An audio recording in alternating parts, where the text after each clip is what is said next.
We are. Yeah. FairTV.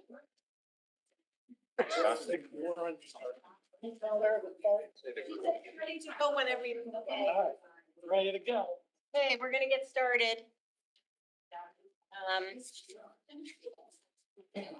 Okay, good evening, everyone. This is Lori Carrollton. It's April 2nd, 2025. Welcome to the regular meeting of the Board of Finance. I'll call the meeting to order and ask that we all please rise. Mr. Mottola, would you lead us in the Pledge of Allegiance? My pleasure. I pledge allegiance To the flag of the United States of America and to the republic which stands one nation under God, indivisible, with liberty and justice for all. Members of the public, tonight the board will start the fiscal year 25-26 recommended to us by the Board of Selectmen. We will also vote separately on the operating budget for the Water Pollution Control Authority.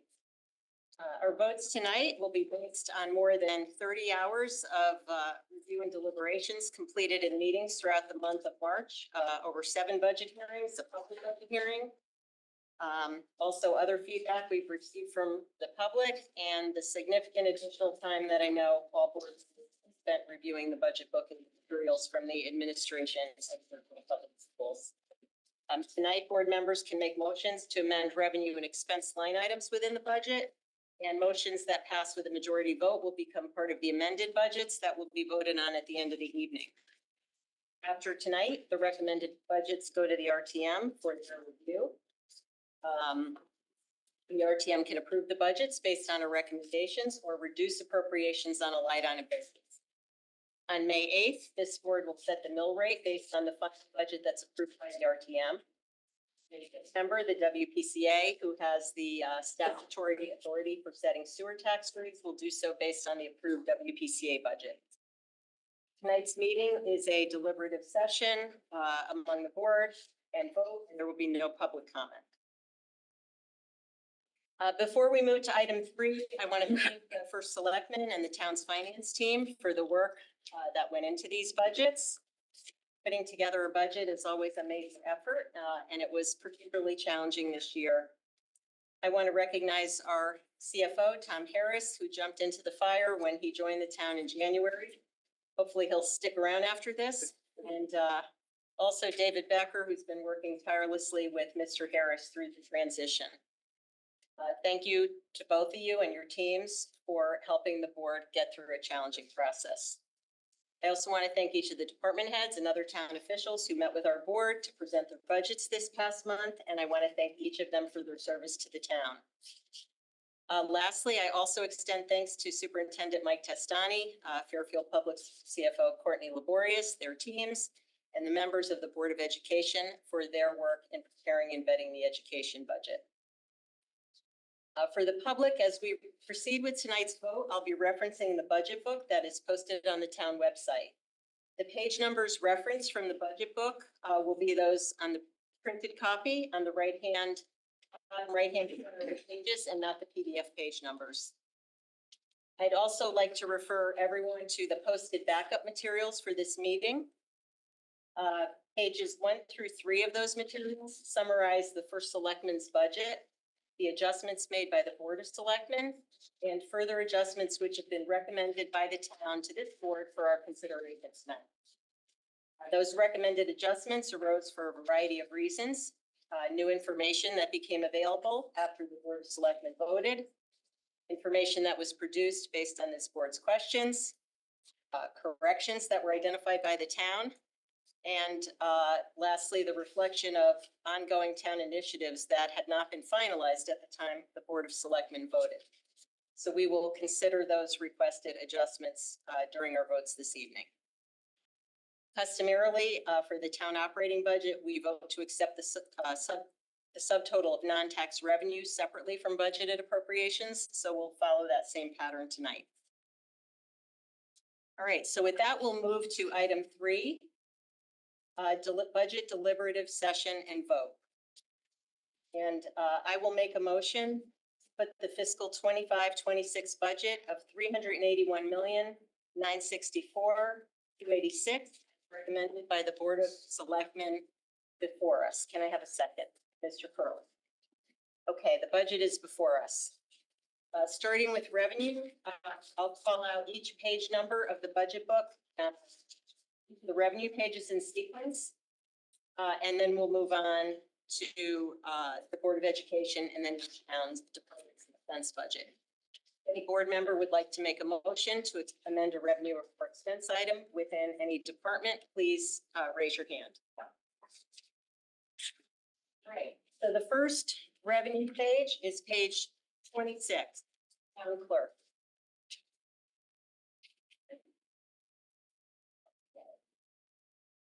Ms. Leclerc. I'd like to make a motion to increase that revenue budget for the fees by 100,000. Is there a second? Okay, comments? The reason I'm making this motion is that I've worked on this budget for many years, and I know Betsy Brown is very conservative when she budgets this number. She doesn't want to miss, and I value her because of that, but I know it's going into another good market for the housing, and I just think we a little bit. Thank you. Other comments? Questions, anything from the administration? No? All right, all in favor of the motion to increase the conveyance tax budget? I didn't hear the dollar, sorry. Okay, by $100,000, okay. Okay, the motion passes unanimously. Great, I am, for the board, bear with me, I am gonna track these numbers myself. Mr. Harris is doing the same. Mr. Curley's gonna back me up so that we can vote on the number at the end of the night. Mr. Belke, I've got all sorts of double checks here. So just bear with me as I put these numbers in. So that's 100,000 for advance tax. Right.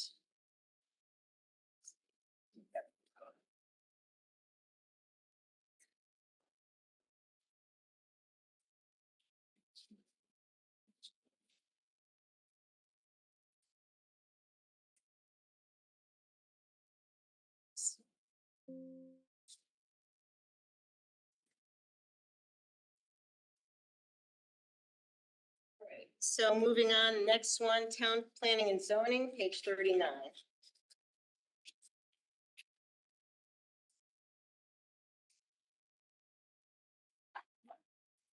Okay, conservation, page 49.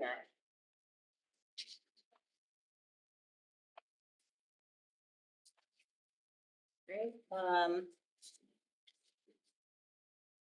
finance, page 77 and 78.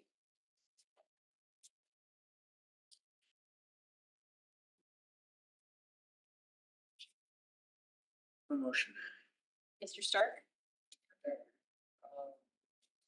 I would like to move to increase line 44001, dividend and interest income by 800,900.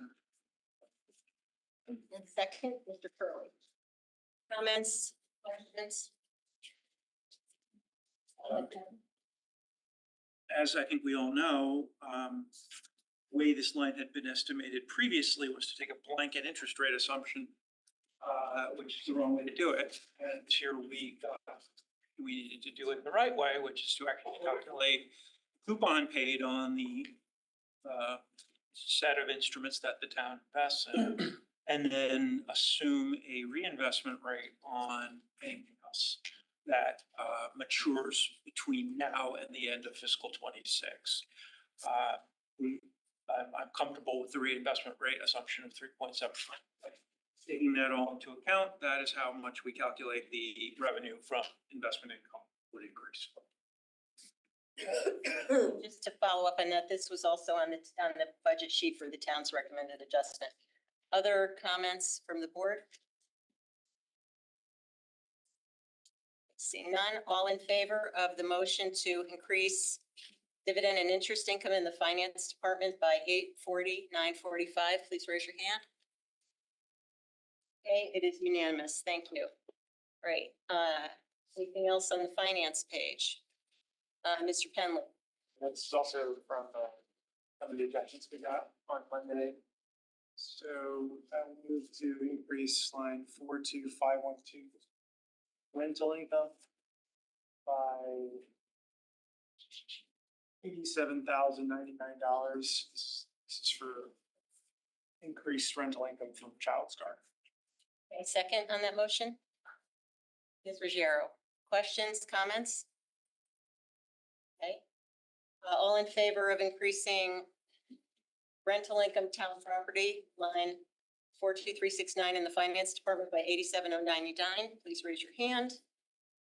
Okay, it is unanimous. Anything else on finance? Very well. Mr. Penley. Also from some of the adjustments we got from town. So this is line 40040. Move to increase that line 40040 by $52,891. This is for to account for additional grant money that they're getting for the phone access. Okay, second. Mr. Matola, comments, questions?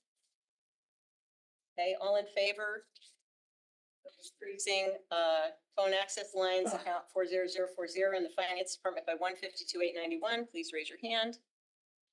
Okay, that is unanimous. Okay. Anything else on the finance department? Okay, I will make a motion here also to,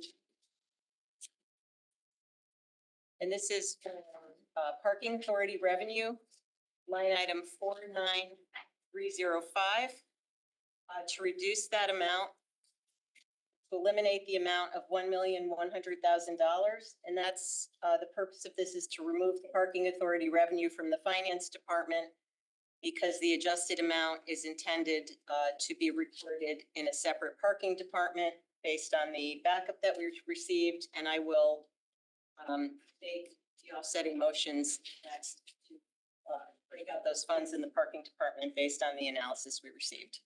Second on that, Mr. Penley. Comments, discussion? Okay. All in favor of reducing parking authority revenue in the finance department 49305 by $1,100,000, please raise your hand. Okay. Mr. Walsh, are you voting on that? Against it. Pardon me? Against, okay. Opposed? Abstentions? Okay, the motion passes. Did everyone else vote?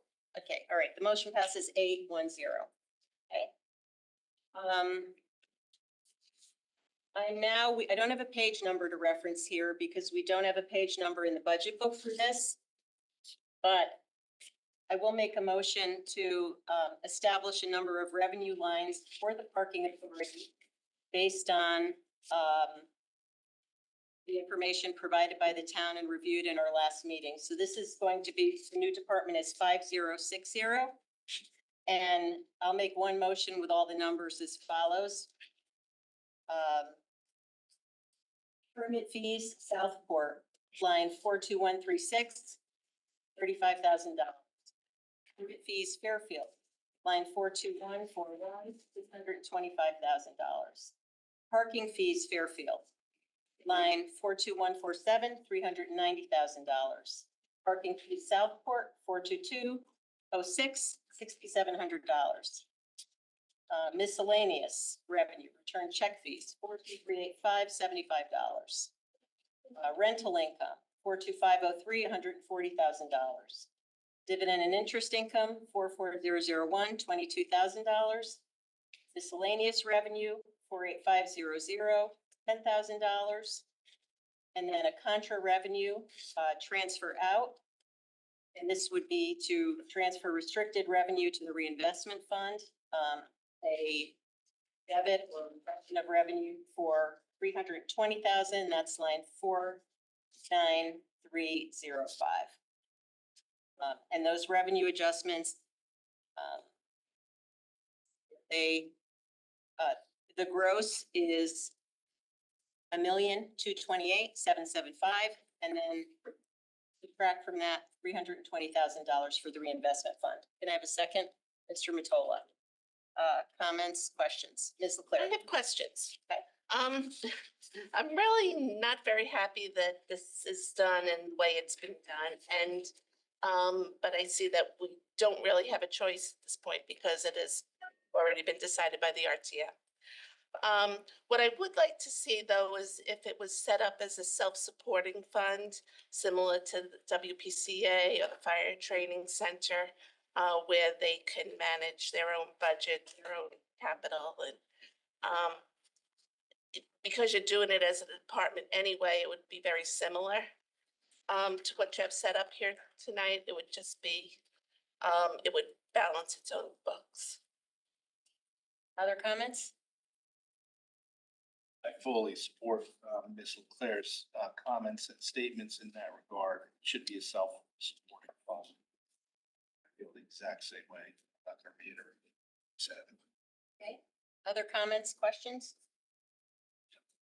Mr. Myers? I have a question about the Contra account, the 320. That kind of came in a little bit late to us. And I kind of understand how we got to the number, but I'm really not understanding exactly how that is going to be accounted for, like what fund it's going to be put into, if it's going to be commingled with the existing fund balance.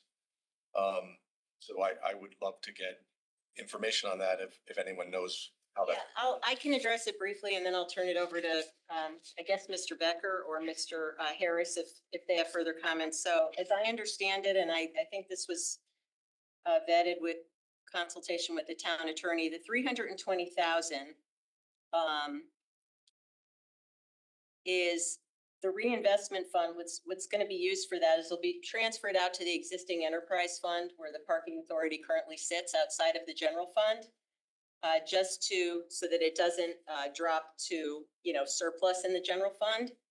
And so that it's segregated there in a separate account so that it can be tracked properly. Currently, it's not being segregated in the parking authority financial statements, but based on what's been learned in the process, it should be segregated. And so easiest vehicle to do it, as I understand it, is and keep it out of the general fund is by using the existing fund.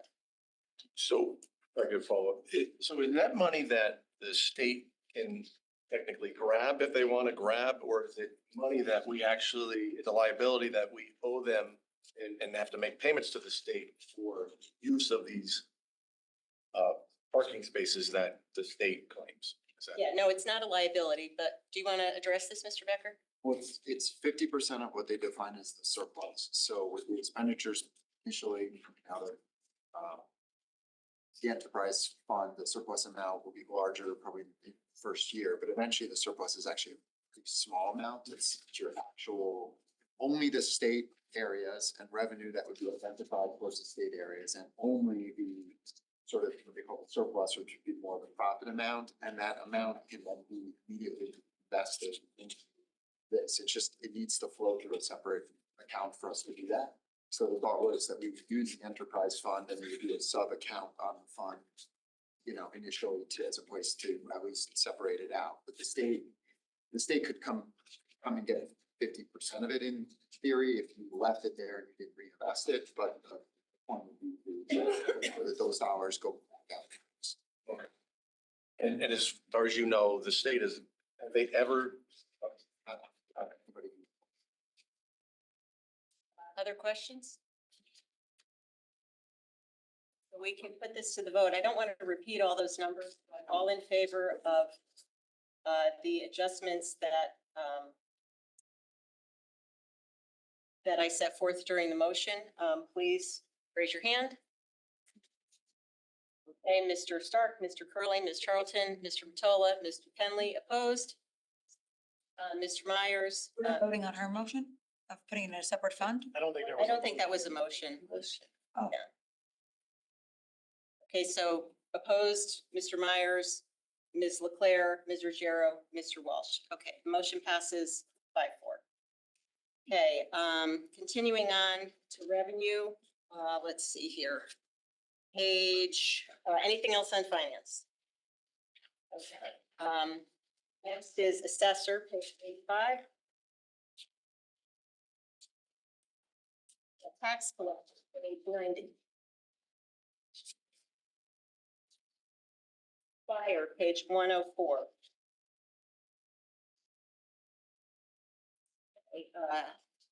Police, page 110. Mayor Walsh. Yeah, I have a motion to increase, object 420-422-9 automated enforcement. And motion is to increase that line in the fiscal year 26 budget by $225,000 with a netted $1,100,000. I have a second. Mr. Myers, comments?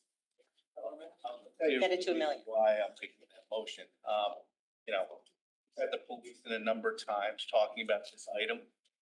It was really interesting. You know, what really swayed me on this thing was, you know, Chief McNamara telling us about how he spoke to the great. Calamaris. Calamaris, I'm sorry. I'm sorry. I stand correct. Chief Calamaris, how he had spoken to the town of Hamden counterparts there. And while they do have more speed cameras, they actually have red light cameras, which I presume is where we're going to be going. The volume of dollars that they are making is astronomical. They're making $4 to $5 million. And if we don't think that's going to be happening here, the chief said when he presented the number to our vendors, they said he was extremely conservative in his number. Extremely. So I think by adding $225,000, it's still going to be light by a lot. So I'm making that motion. Okay, was there a second? Myers. Oh, Myers. Okay, other comments? We, Go ahead. yeah, I mean, we did also just get some backup, I think today, about number of accidents in front of all the schools, and that was a lot, surprising. So I've kind of, I mean, I thought that the chief's comments really did hit home the idea that it was a pretty conservative number that we got, but how did you get to the 250? Just, I thought about adding $2 million on chain, yeah, but I didn't think that would pass. I think we're gonna make another extra $2 million. I honestly believe that. I think we're gonna be making $2 and $3 million in our first year. I think it'll go down over time, just like the chief said, and what the vendors have said. But the number of tickets he's talking about in each of those locations is de minimis. It's like 5 tickets a day. There's gonna be more than 5 tickets a day. It's good. There's gonna be in the first day, probably 100 tickets at each one of those locations. I think there's going to be a lot of tickets too. The reticence I have with it is how quickly did they get up, right? Because we have a few that are offline that haven't even had applications set forth, and then collection. Yeah, but I mean, I just, one thing, I heard it a little bit differently than you, Mr. Walsh, from the chief. What I thought I heard him say was that Hamden, the $4 to $5 million was an estimate from the vendor that was putting up the speed cameras, because I don't think they have it implemented yet. This just became available. So that was a number given to Hamden by their vendor for what they thought they would have, but I don't think there's any experience out there. Did anybody else hear the same thing? Yeah, I think anyone could. No. Okay. In this area. Yeah, nobody has them up, right? no, I don't think so. No, I don't think so. So I think this is sort of an unknown. Mr. Starko. That said, the reading I did from the state of Florida, where there are really comments, I think you encourages me to take the over with Mr. Walsh on this. I think it's going to be a bigger number. I don't love the optics of using this as a revenue source in a year where we obviously have a lot of spending pressures, but I try to budget for what I think reality is gonna look like, and I think Mr. Walsh is right. Mr. Gerber? I would just, I mean, it's very possible it'll be more, but hope springs eternal that it won't be. And we are about to embark on a pretty major PR campaign to slow people down in Fairfield. And I'm hoping that it works and that people are more aware of the dangers of speeding, and that, I mean, this is going to kick off in May. We have participants from most of the major departments in town in this project. And I'm hoping it'll be effective. So hopefully, I mean, that might be too optimistic, but I'm hoping we don't have millions of dollars of tickets. Other comments from board members? Yeah, I'll just say one last thing on it, is I think, Kevin and Jim made good compelling arguments there. I had asked for some backup from the town because I thought that they were collecting traffic data and we just never got it. And, I hate to just pull a number. I hate, it seems like one way or the other pulling a number.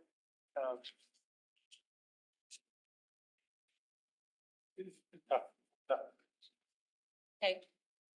Yeah, Mr. Curley? Yeah, I just want to clarify one point that Mr. Stark made, that, technically it's not a revenue source, for the town. I think the state statute was pretty clear that municipalities should not be using this to raise revenue, but it is an offset to safety-related expenses. And we have more safety-related expenses in the budget than this amount, or as proposed or as amended, as Mr. Walsh had suggested. So I don't want the public to think that this is truly a revenue source. It's not. So I just want to clarify that. Okay, I'll just throw my opinion. So Mr. Walsh, you said 225. Did you mean to get the number to 1 million, or did you mean? No, 1,100,000. 1 million one. Okay, just wanted to make sure. Yeah, I'm gonna vote against the motion. I am a little bit concerned. I don't know what number is gonna be.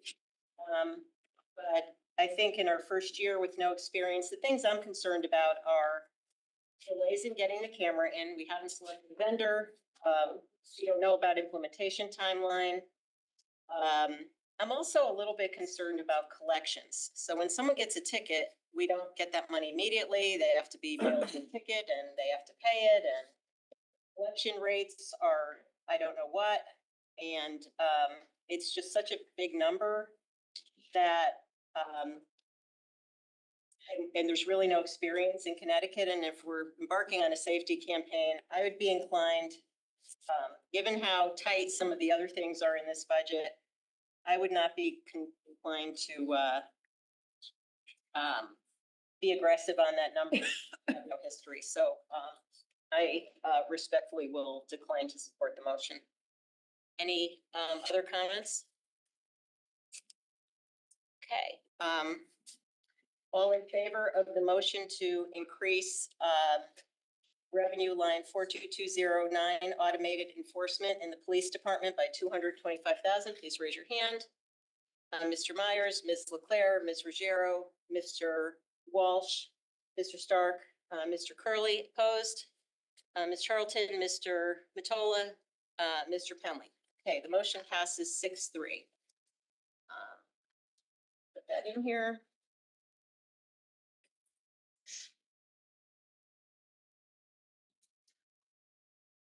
Just gonna,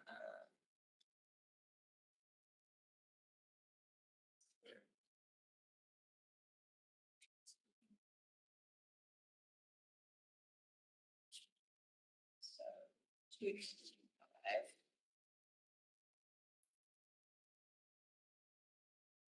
All right. Next item is Animal Control, page 114. Public Works Operations, page 130. Building, page 136. Mr. Zero. Make a motion to bring line 42112 up $50,000 for revenue. And that is based on It's 3-year run rate. Okay, second, Mr. Myers. I'm sorry, what amount did you say? 50,000. 50,000. Okay, comments? What line is that in? It is 42112. It's a 3-year average. Any questions? They say why, how they came up with their. Their Oh, what they said, I thought they were kind of. I don't think it's their English.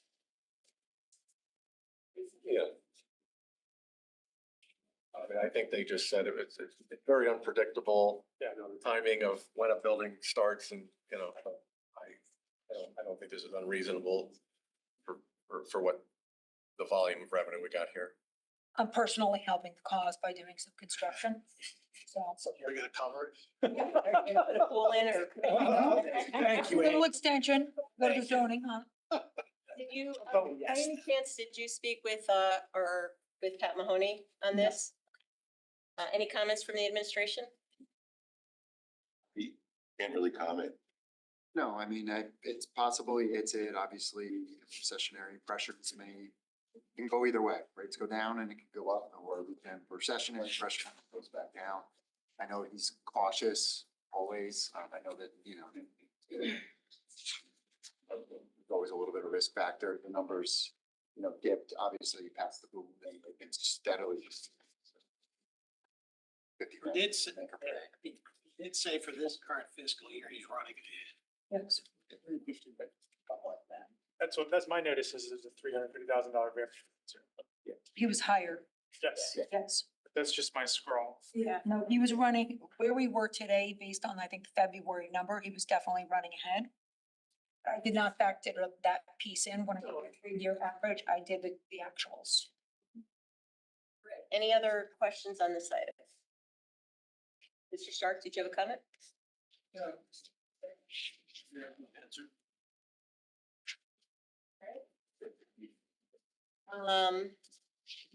Okay, so we can go to a vote. All in favor of increasing building revenue, line 42112, building permits by $50,000, please raise your hand. Okay, it is, the motion passes 9-0. Okay, moving on to, page 141, engineering. Okay, page 149, health.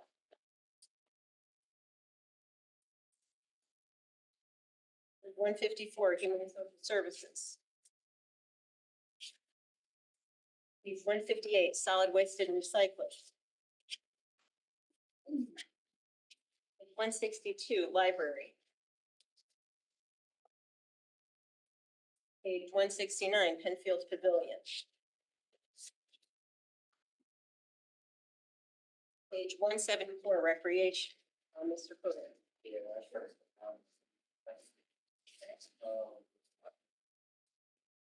So I'll move to increase line item 14403, recreation programs, by $20,000. I'll second that.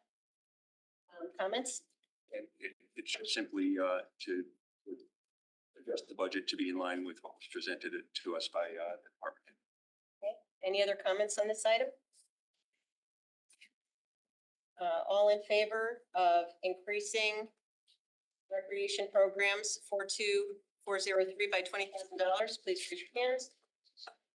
Okay, the motion passes 9-0. One. Yeah, I did add the second one. Also on page 174, field rent 42509. Increasing that by $1,000 as well. I'll second that. Comments? Again, in line with department head. Any questions on this item? Okay, all in favor of increasing field rentals in the recreation department, line 42509 by $20,000, please raise your hands. Passes 9-0. Page, next is page 178, water. Curly? Yeah. It's the same. So, beach stickers, 42351, increasing by 10,000. Okay, second. Ruggiero, comments? To be consistent with the Okay. recommendation from the department. All right, any questions from the board? Okay, all in favor of increasing waterfront beach stickers revenue 42351 by $10,000, please raise your hand. Okay, the motion passes 9-0. I did have one more, I think. Move to increase, daily parking, 42352 by $10,000. Okay, I'll second that. Any questions on this item? Okay, all in favor of increasing waterfront parking 42352 by $10,000, please raise your hand. Okay, the motion passes 9-0. So that is, okay, page 184, Marina. 188, Colonel Dickman Golf Course, Mr. Curley. Got one there. Thank you, Madam Chair. So I move to increase the, Marbury fees 42466 by $25,000. Again, to be, adjust upwards and, to be in sync with the department head recommendation. Okay, I'll second that. Comments, questions from the board? All in favor of increasing, Dickman Golf Course park fees from $25,000, please raise your hand. Motion passes 9-0. Next, last on the revenue, page 193, H. Smith Richardson Golf Course, Mr. Curley. Yeah, I've got two, Madam Chair. The first would be, for the golf fees on 42471 by $25,000. Same with the department head recommendation. I'll second that. Comments from the board? All in favor of increasing Smith Richardson golf fees 42471 by $25,000? Please raise your hand. Right, motion passes 9-0. And second one on that page, page 103, driving range, 47472, increasing that by $25,000. Okay, I'll second that. Comments, questions? Right, all in favor of increasing Smith Richardson driving range fees 42472 by $25,000, please raise your hand. Okay. That is it on revenue. Let's do. Yep. Okay, so I have. Right, so we made 23 revenue adjustments. Totaling $1,399,710. Double check me? Yep. Okay.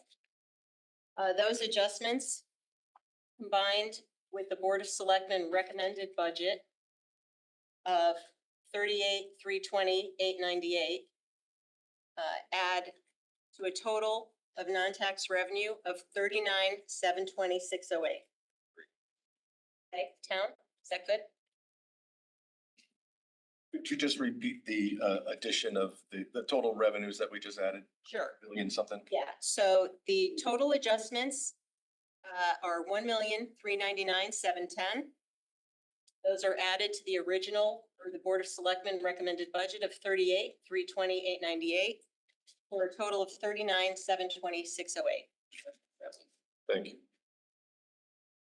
Everybody's okay with those numbers? Okay, so, all right, so I will make a motion then to accept the amended non-tax revenue total of $39,720,608. Second, Mr. Curley, all in favor of, approving the non-tax revenue budget of $39,720,608, please raise your hand. Okay, it is unanimous. Thank you, everyone. And we're going to move on to the Board of Education expense budget, which obviously we have a separate budget book. on the current, and the main budget book, it's on page 220, the one line.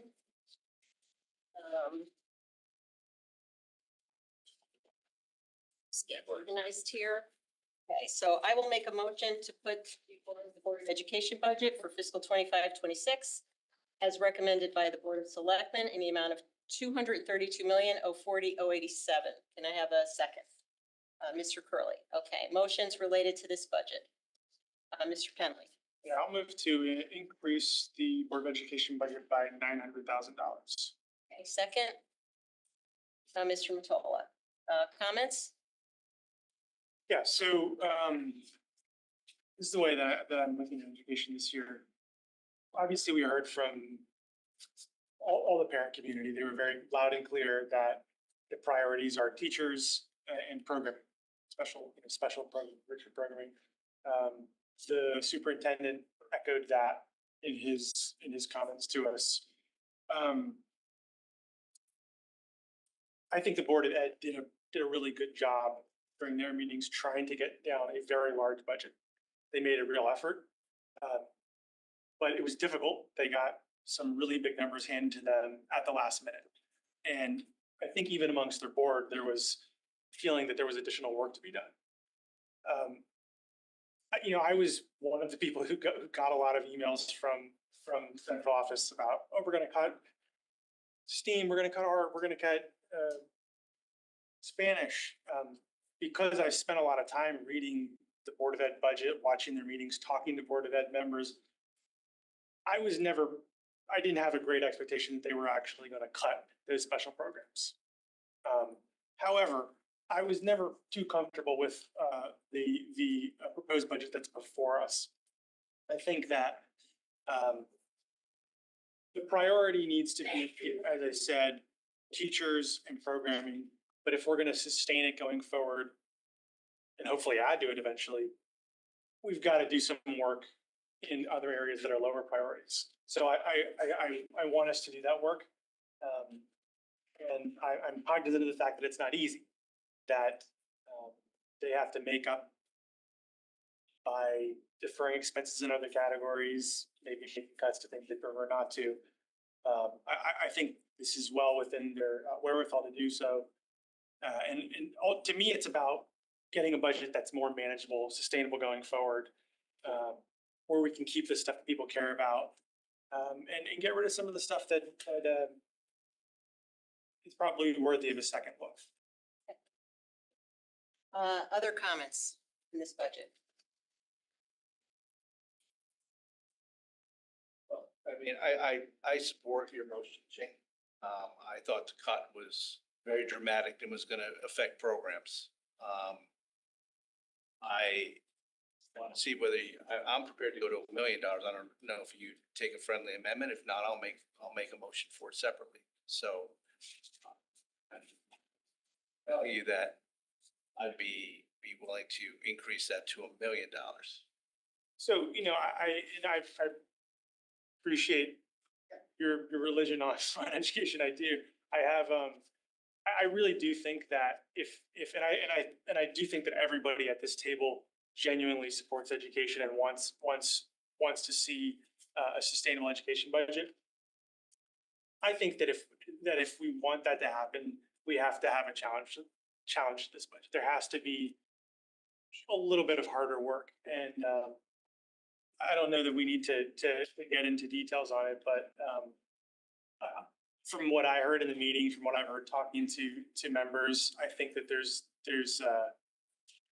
room to make these cuts. Then certainly with the addition that I'm proposing, it should allay any concerns about impacting specials, impacting the kind of programming that we've really heard concerns about. So I'm not concerned at all about that anymore. But there were items that seemed like more scrutiny was due. So that's I'm comfortable at what I suggested. Open to hearing your thoughts on it. Great. Other comments? Okay. So we can go ahead and vote on this. So the motion is to restore $900,000 to Board of Education budget, line 58900. All in favor? Okay, opposed? Okay, that motion passes 8-1. Mr. Walsh? I'd like to make an additional motion now to increase it by another $100,000. That would be total of $1 million. Second, oh, let me just take a second. I understand. I'm sorry. No, that's okay. Second, Mr. Ruggiero. Okay, sorry, go ahead, Mr. Walsh. And I just think that I'm concerned about programs being cut. You know, all of the different things that have happened to the board in regards to the transportation number and other things. So I wanted to get $2 million. Don't want to vote for it. That's fine. And I will say that I know my caucus has talked about this and it was a major concern of ours and we wanted to get it up $2 million. Found cuts that we will be presenting tonight that will go over $1 million to cover this. So based on that, I would like to add another $100,000 on. Comments? All right, all in favor? Oh, I'm sorry, Mr. Stark. I forget what the rules say. If we agree to those cuts, could we go back and revisit this item? If we vote the budget down, we could open up for reconsideration later, but otherwise, yeah. That's all. Other questions? Okay, You know, just to say that, you know, I think that at what I was proposing, what's left is it's 0.46% of their budget that's left to find the savings in. And we, you know, I think we heard a lot from just in our meetings that should be able to cover that. So obviously I proposed it where I did. okay. I'm open to hearing your cuts too, and if we need to get back to it, certainly open. Unfortunately, we're gonna have to vote on this budget as the chairwoman and then we're done. Because we forced this vote to happen out of order. That's been traditional, that's been the way we've done it. So a lot of people on. So don't have to sit here till in the evening, and the same thing of people who are on call. So it's just the way it happens. It's just, and you know, I accept that, and I've always accepted it. It's just been done that way every year for time of memoriam that I know of. So it is what it is. Okay, Mr. Curley? Just one procedural clarification. If we vote on this item, go through the rest of everything later, vote on all those things, we get to the bottom line and budget, and that budget is not passed, that reopens up everything, correct? So normally what we have done, and I could be wrong here, but normally what we've done is we take 3 separate votes. We vote on revenue, vote on the Board of Ed expenses, and then we vote on the total appropriation. So if the budget were not to pass, then we can, there can be a motion to reconsider, in which case we'd have to go back. But I don't know if that would work if we're, you know, I think that's why we're voting, you know, separately. I think. You, Mr. I could, So I think if we're voting right now on the Board of Ed, right, on the Board of Ed to add money to their budget. Yeah. If we wait until the very end to vote on the entire town budget, I believe at that point, someone could make an amendment to add something back to the Board of Ed budget. If once we go through everything and if there's adjustments, I think you can do it that way too. I've never seen it that way. We go through each budget individually and then we add them up at the end. Yeah, we do, can I just say, so we do go through each budget individually. one big vote. I'm not sure why we've always done the Board of Education. We voted separately and then we voted on the total appropriation, which includes the Board of Education. I've always handled it that way because my predecessor did it that way, and that's kind of what I learned. Predecessor. And his predecessor. Predecessor. But frankly, I think we have to vote on the total appropriation anyway. So I'm not sure that it's required anywhere that we vote on this Board of Education. So if we want to, we can just, Vote on the amendment, we whatever. can vote on the amendments you want. amendment and we, can come back to it at the end if we want to, but Can I just say, I mean, Yeah. so we're really close on this. So just walk me through it, because I really am obviously very open-minded on this particular subject. So what's the, I just think it should be $100,000. This is something our caucus spent a great deal of Yeah, yeah. time, and we were all over the place on what to do with this. And we spent a lot of time on it, and our number's $1 million, and I would like to get to $1 million, a nice round $1 million. That's what I'd like to get to. well, I worked on it a lot too. I spent a lot of time too. And to me, this is really close, and I'd like there to be agreement. And so I'm ready to vote on it if you guys are ready to vote on it. That'd be okay. That's the amendment. All right, so we have a second amendment to vote on Board of Education line 58900 for $100,000. All in favor of that amendment? Okay, opposed? Okay, Mr. Stark, okay, that motion passes 8-1. Madam Chairwoman, Yep. there was a question that was never answered, and through you to the superintendent. Yep. You might recall, we were talking about how many of our teachers might take advantage of that seventh lane. And he was talking about resurveying his teachers either with or without the help of the union to try to get a better handle on that. Can we ask him, or can I ask him whether he did get a number? I just want to make sure, what that number, or maybe the number hasn't changed. I understood there was a survey done. I don't know the results of it. I know that the head of the union, I believe, did it. I don't know the results, but I certainly do not believe it's going to be 100%, which is the estimate in the budget.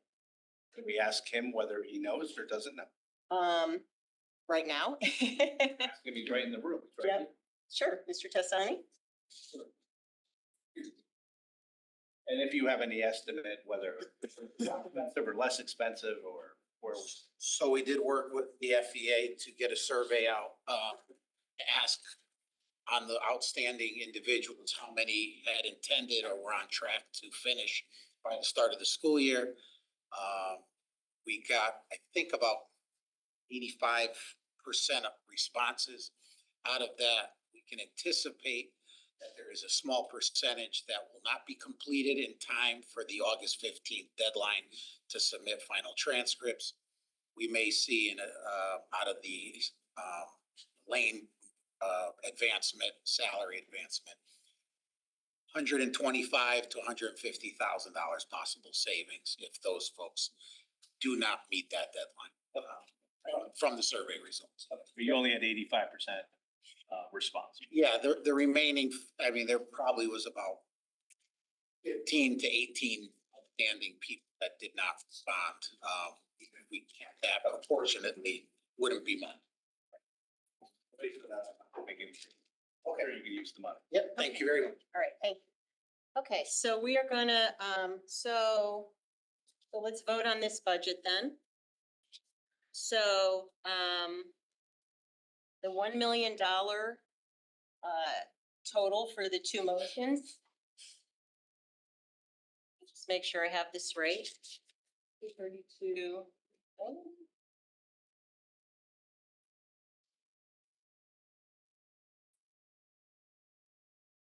So let's see, the original was 232,043.7.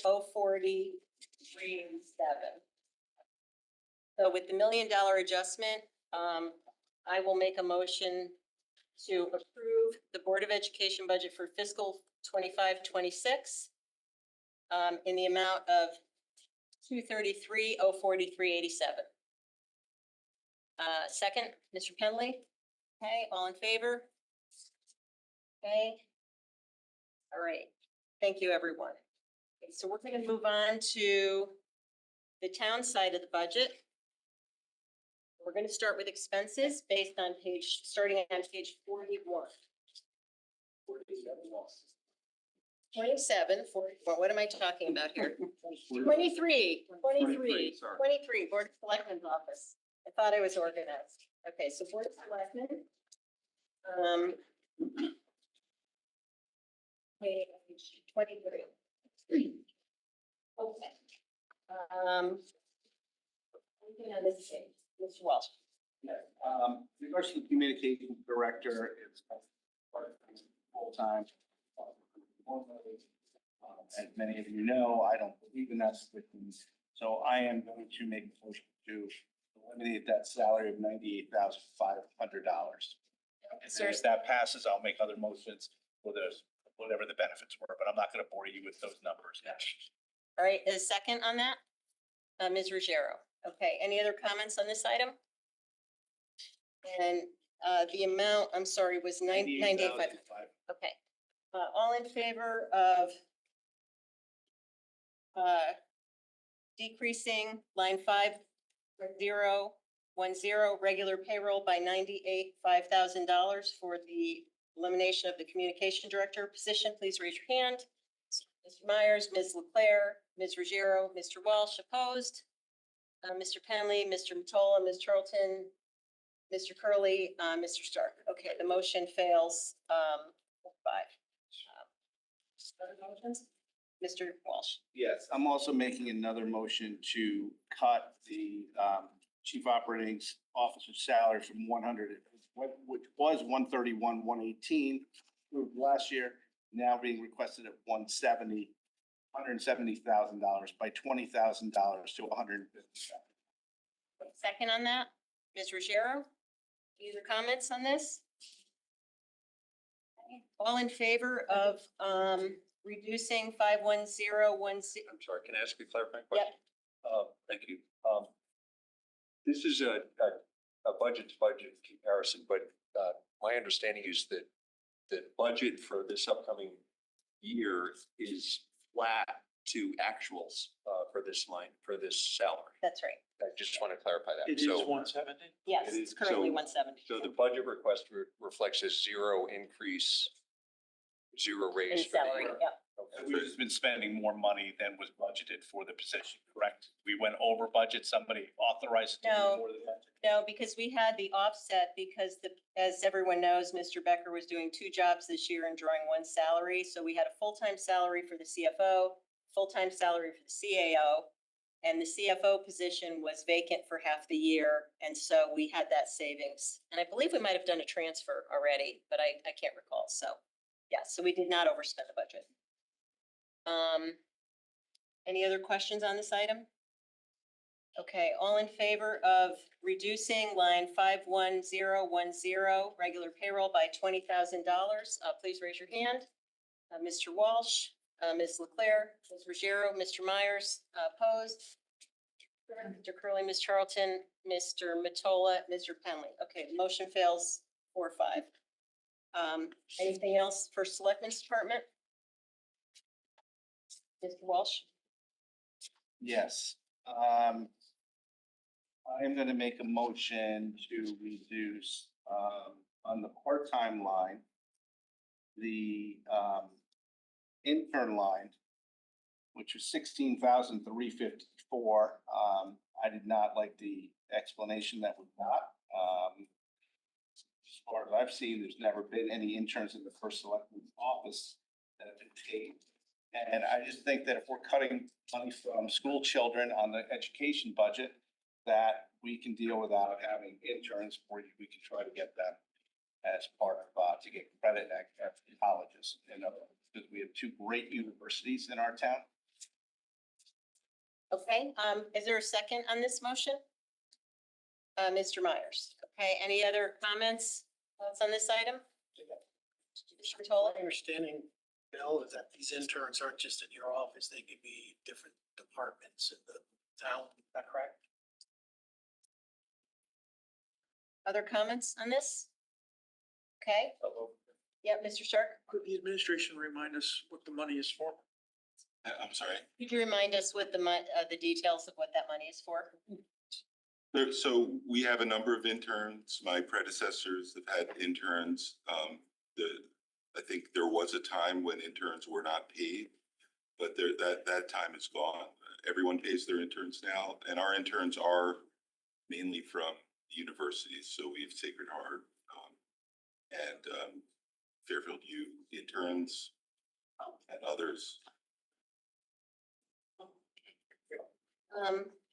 Mr. Walsh? Mr. Gerber, does your chief of staff's, her husband, is he being paid through that intern line or any other line in the first selectman's department? I have no idea. What are you talking about? Well, I've been getting calls. I've got a call from a number of department heads saying he's coming around town hall asking them what they do. I presume he's doing work for the town. He doesn't have the right to come into their office to ask them what they do unless he was like somehow employed as a contractor or employed some other way. Is he employed by the town? Not, but I think that's really inappropriate. He's not, I don't even know what you're talking about. He is a professional hired. I asked him to help with a couple of projects and he's doing it for free. We've had that kind of thing before. That's great. I'm just trying to figure out where if he was being paid, where he would be being paid out. I can't, well, if people are calling you, we've got a bigger problem than this. We've got paranoia and people. Okay. I mean, that's really odd. Sure, It's odd of you to even say. sure there is a lot of paranoia going around. Yeah, it's odd of you to say that. It's really insulting. Okay, all right, let's get back to the motion. So Mr. Walsh, was your motion to eliminate the entire amount? Yes. Okay, I just want to say one thing. I know that we also had another intern last summer who worked with our internal auditor and I understood was very productive. Yes. Got a lot of audits done. Ms. Saxel really praised her. She did a terrific job and helped increase the output. I think this is a valuable program and I think these interns do productive work. I don't think we're just doing them a favor by hiring them. I think they're valuable. So I will be voting against the motion. Ms. Johnson, was that a person who worked with the internal auditor? Was that an intern through the finance department? Were they being paid through Tom's department? I don't know where they were paid from, but Ms. Saxel told us that, yeah, yeah. Thought when we were talking about this, the number $16,000 is for administrative reasons is in your office, Trying to right? formalize the intern process. It's been department by department in the past. We'd like to bring it all under one. Just to manage the, okay, all right. I think we asked for information on this. We got information. Okay. And then what was the number that we were gonna be having for this year? 16,000. It's an odd number, which, Mr. Gerber, I thought you said that number was based on how much we paid out in the previous for fiscal year 25. Is that correct? Yeah, at least. Okay. So was the That it, intern and worked with the internal auditor paid through your department? Was she was paid? not last year. It was not last year? It was the year before that? It was last year and it was out of the finance fund. This is the first time that the. First time it's been interns are being Every intern consolidated. is out of there. We're trying to begin to consolidate and we're trying to Okay. pay versus not paying interns, which is the problem. And not- So I'd like to get back to the motion. So, Mr. Walsh, I'm sorry if I missed it. So your motion was to remove the entire amount, 16,300, okay? And we had a second. Why don't we take this to a vote then? All in favor of, so that would be, all in favor of reducing payroll line 51030 in the Selectman's office by 16. Raise your hand. Mr. Myers, Ms. Leclerc, Ms. Ruggiero, Mr. Walsh opposed. Mr. Stark, Mr. Curley, Ms. Charlton, Mr. Matola, and Mr. Penley. Okay, the motion fails 4-5. Other motions on this page?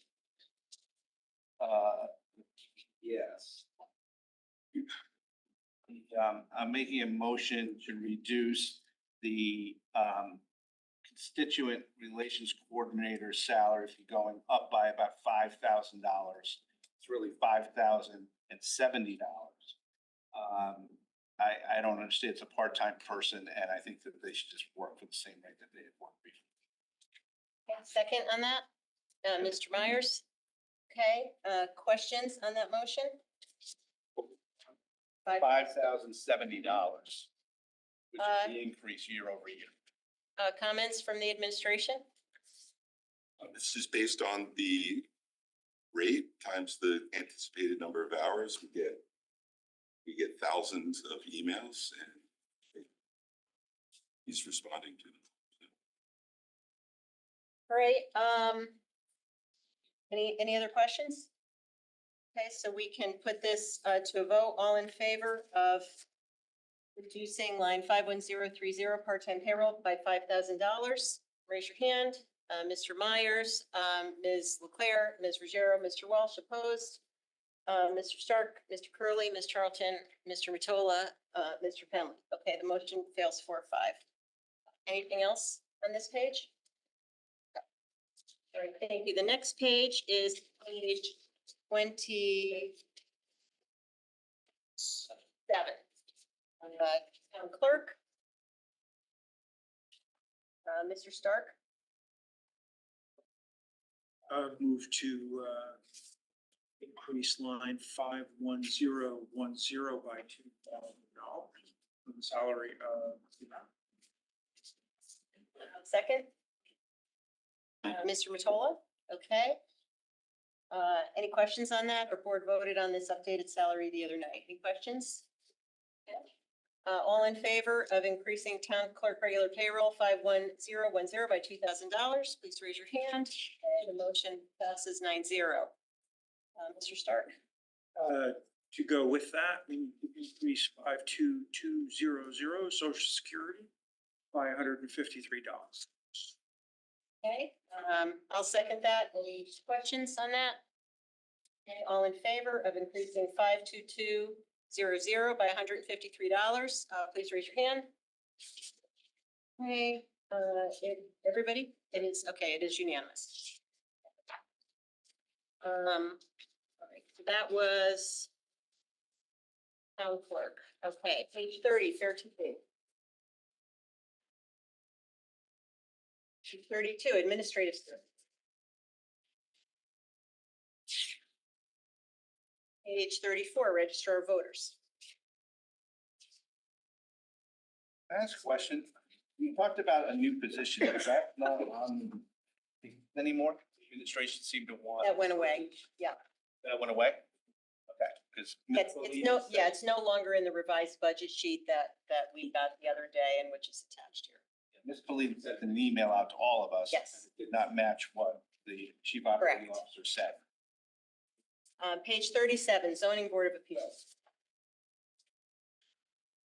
Page 40, town planning and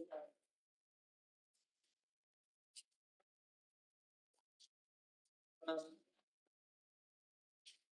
Page 43, probate court. Page 45, historic district commission. Page 50, conservation. Page 53, shellfish commission. Oh, sorry. Conservation. Conservation, yep. I think we had something on the sheet, capital outlay. Maybe to, Okay, yeah, that was a town suggestion. Do you want to make a Right, motion? so I'm gonna make a motion, to not add that back. Okay. So, we just have that here. Where are you? On the sheet. Yeah, so it's on the sheet for $60,000, for a Kubota loader. On the tally sheet. So my motion. You don't have, yeah, you don't have to make a motion to not add it. Okay, so we'll stay out It unless will someone. stay makes a out motion. unless someone adds it. Once we put it in. Because So no one added it, so there's nothing to do. Right. so it's not on the. The town made the suggestion, but that none of those have force unless we vote on them individually. All right, so let me just make sure. Well, it's You not. have to withdraw the motion.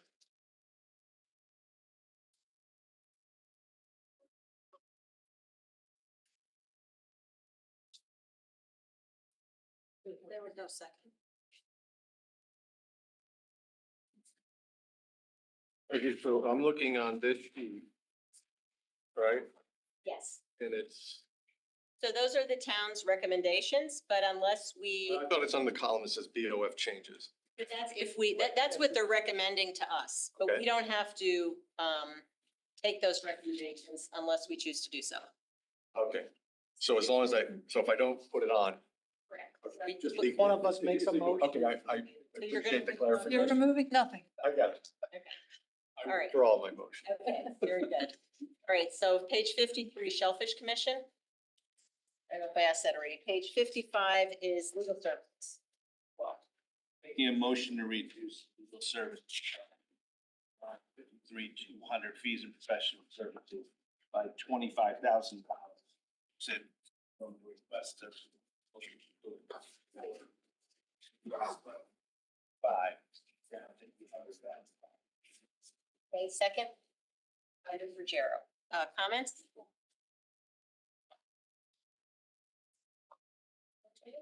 So Okay. All right, then we can vote on it. All in favor of reducing the legal services budget, 53,200 fees and professional services by $25,000, please raise your hand. Mr. Myers, Ms. Leclerc, Ms. Ruggiero, Mr. Walsh opposed. Mr. Penley, Mr. Matola, Ms. Charlton, Mr. Curley, Mr. Stark. Okay, the motion fails 5-4. Moving on to miscellaneous contingencies, page 57.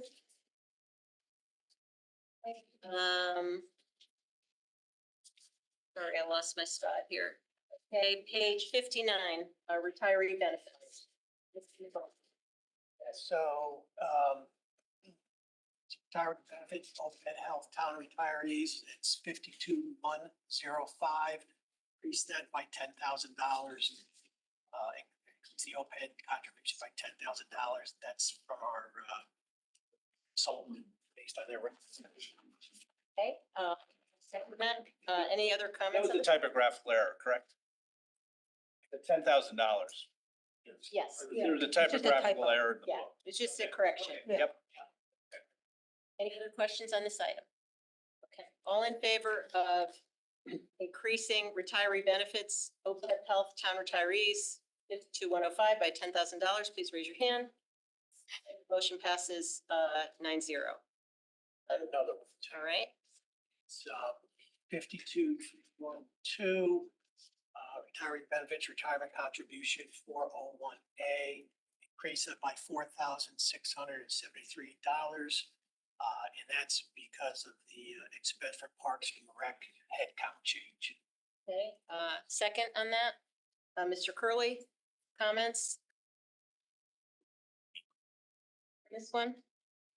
Any comments on this one? So, I mean, we're gonna be making motions, right, for, and related to this position? Yeah, we're going in We'll do order. it in this order, but- Changes. So, so this hits, so whenever so if there is a headcount change that impacts, retirement or health insurance, they kind of come first. But they're in line with the town sheet. Right, I'm just saying, in Yes. terms of logic, I would probably start with the position first, and then all these other things are gonna go or not.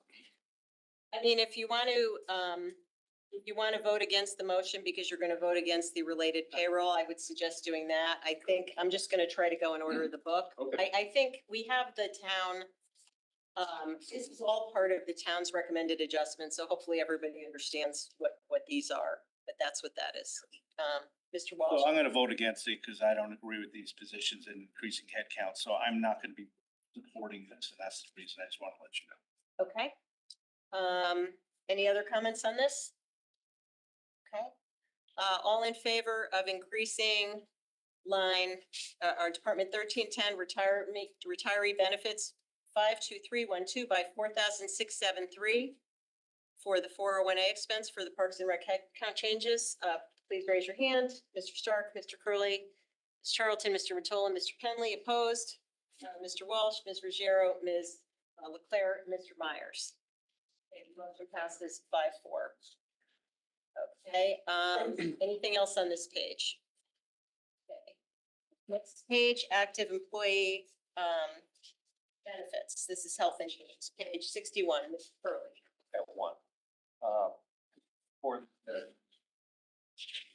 For active benefits, line 52100, to increase the benefits by 25,828 related to the Parks and Rec additional personnel. Okay, I'll second that. Any questions on this? Comments, Mr. Walsh? Are those just on the positions that are in Parks and Rec? Want to make sure. I believe. I've not done the calculation. Yes. I was just like. That's what the description, Okay. yeah. Okay. Any other questions on this? For the same reason as I voted against the 401A, I'm gonna have to vote against this as well. So I want to hold up the meeting over it. We'll talk about those positions when we get there. Okay. All right, all in favor of increasing active employee benefits, Department 1320, health insurance 52,100 by 25,828, please raise your hand. Mr. Stark, Mr. Curley, Ms. Charlton, Mr. Matola, Mr. Penley, opposed? Ms. Ruggiero, Ms. Leclerc, Mr. Myers. Okay, the motion passes 5-4. Still on page 1320, Mr. Stark.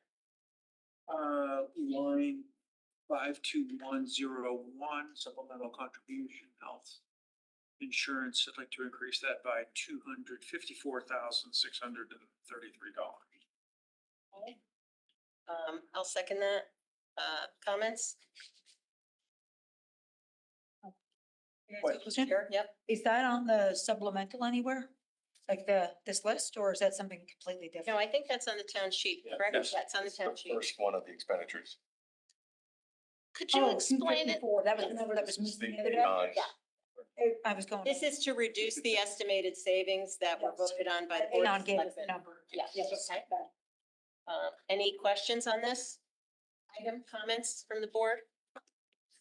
Okay, all in favor of, increasing Department 1320 active employee benefits, increasing supplemental contribution health insurance 52101 by 254,633, please raise your hand.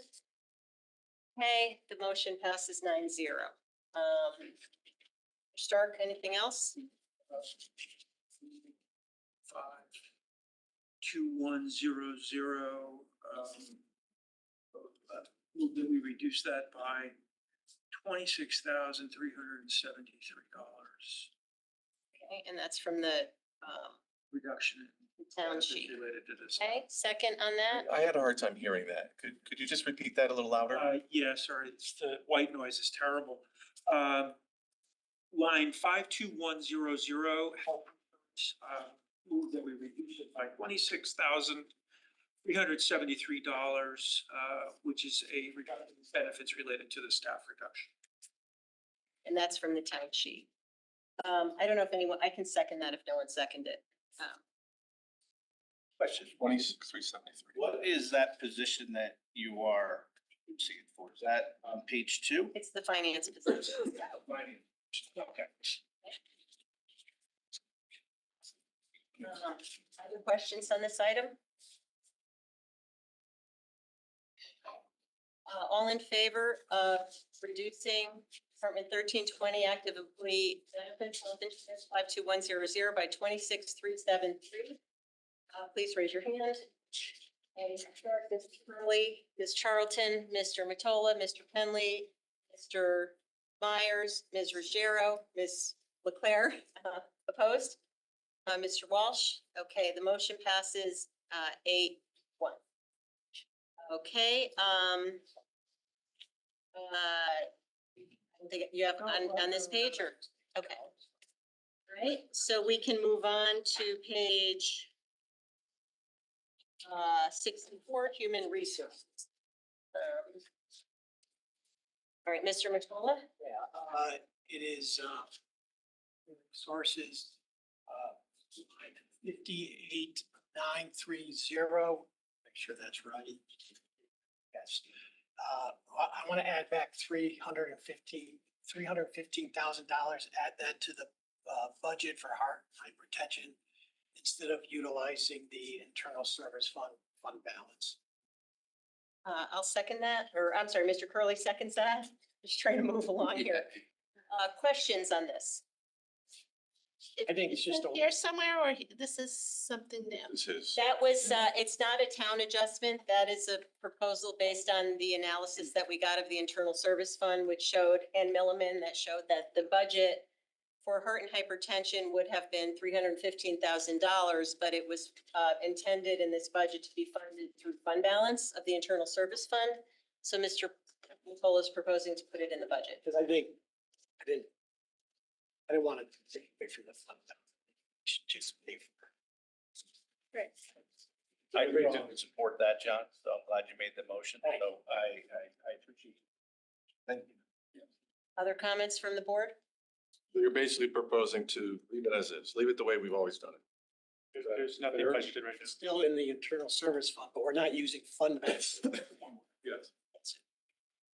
But this is an addition. This is an In addition. addition. Addition to expense. Ms. Ruggiero? And this was one of the items that when we went through what would cause the cliff, this was Yes. one Right. This will Right, reduce the avoid cliff. costs. trying to avoid Yeah. cliffs. Thank you. You repeat the amount?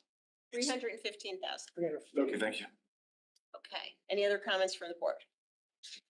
Ms. Ruggiero? Just trying to tie out that number because the numbers that we had, there was a 6/4 number, 325, is that the net of that? I couldn't do that quick now. Remember, I did it in my own way. Yes, just for your tip. Sorry, my calculator. Anyone else? Okay.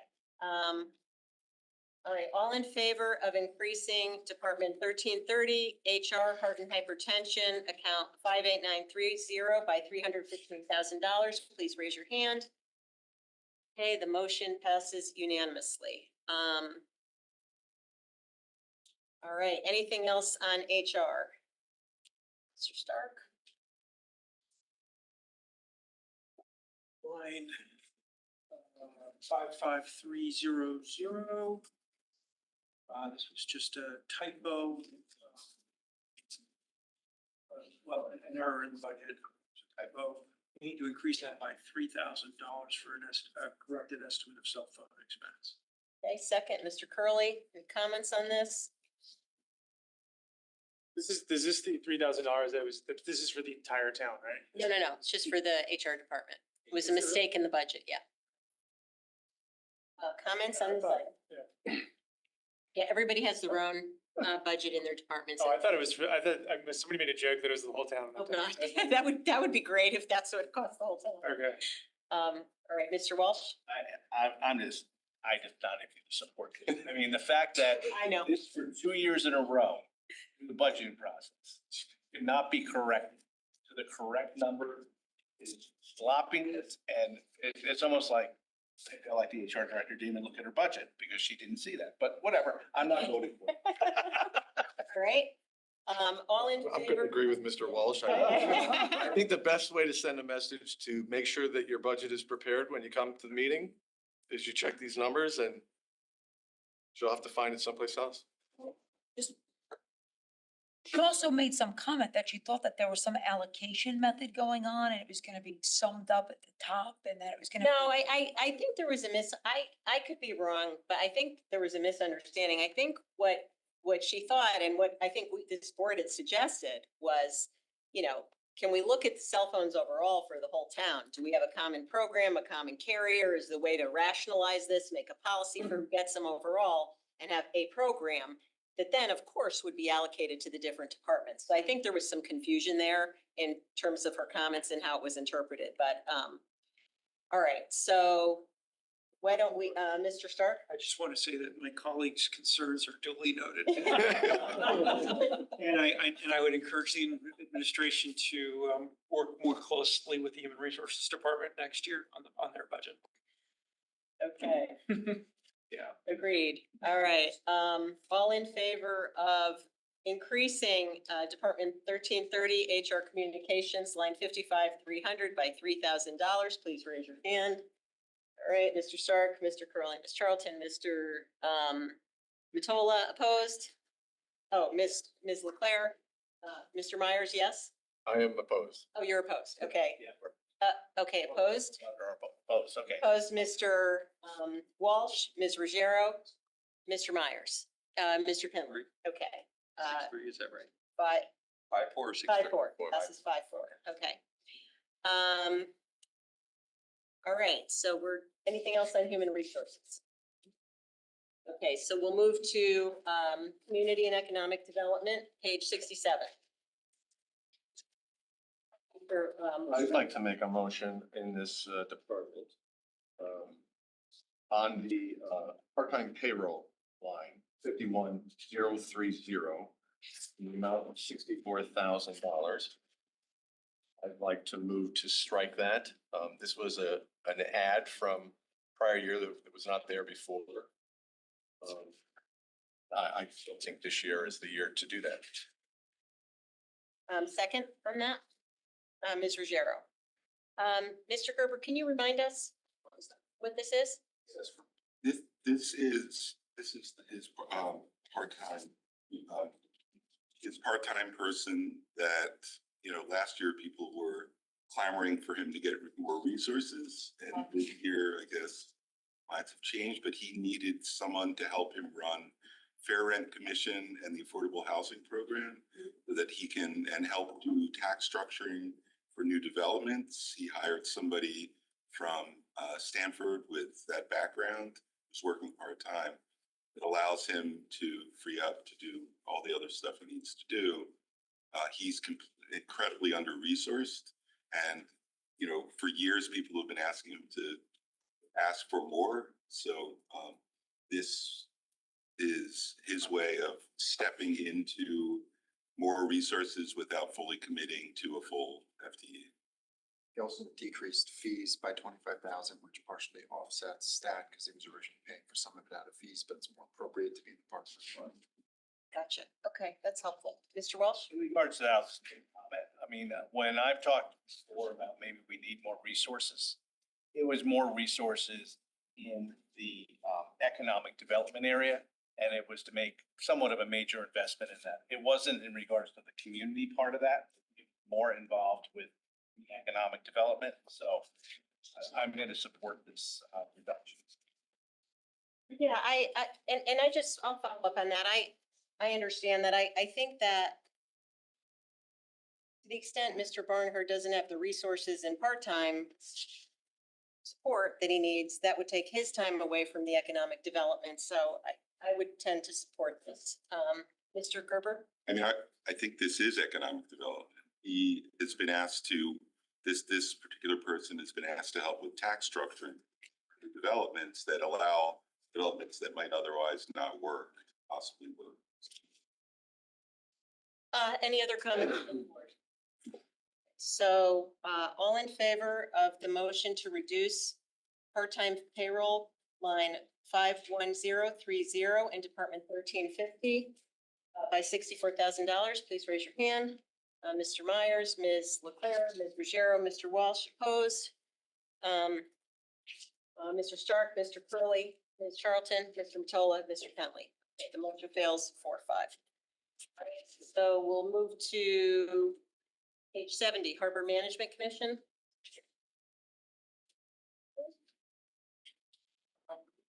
Page 72, contingency, Curley. Yeah, I have a novel one that's not on the list. Mr. Myers earlier talked about the conservation department, the Boda loader. And there was a list of, well, I should start with the most explanation. I moved to add $500,000 of expense to contingency. Okay, second, Mr. Penley.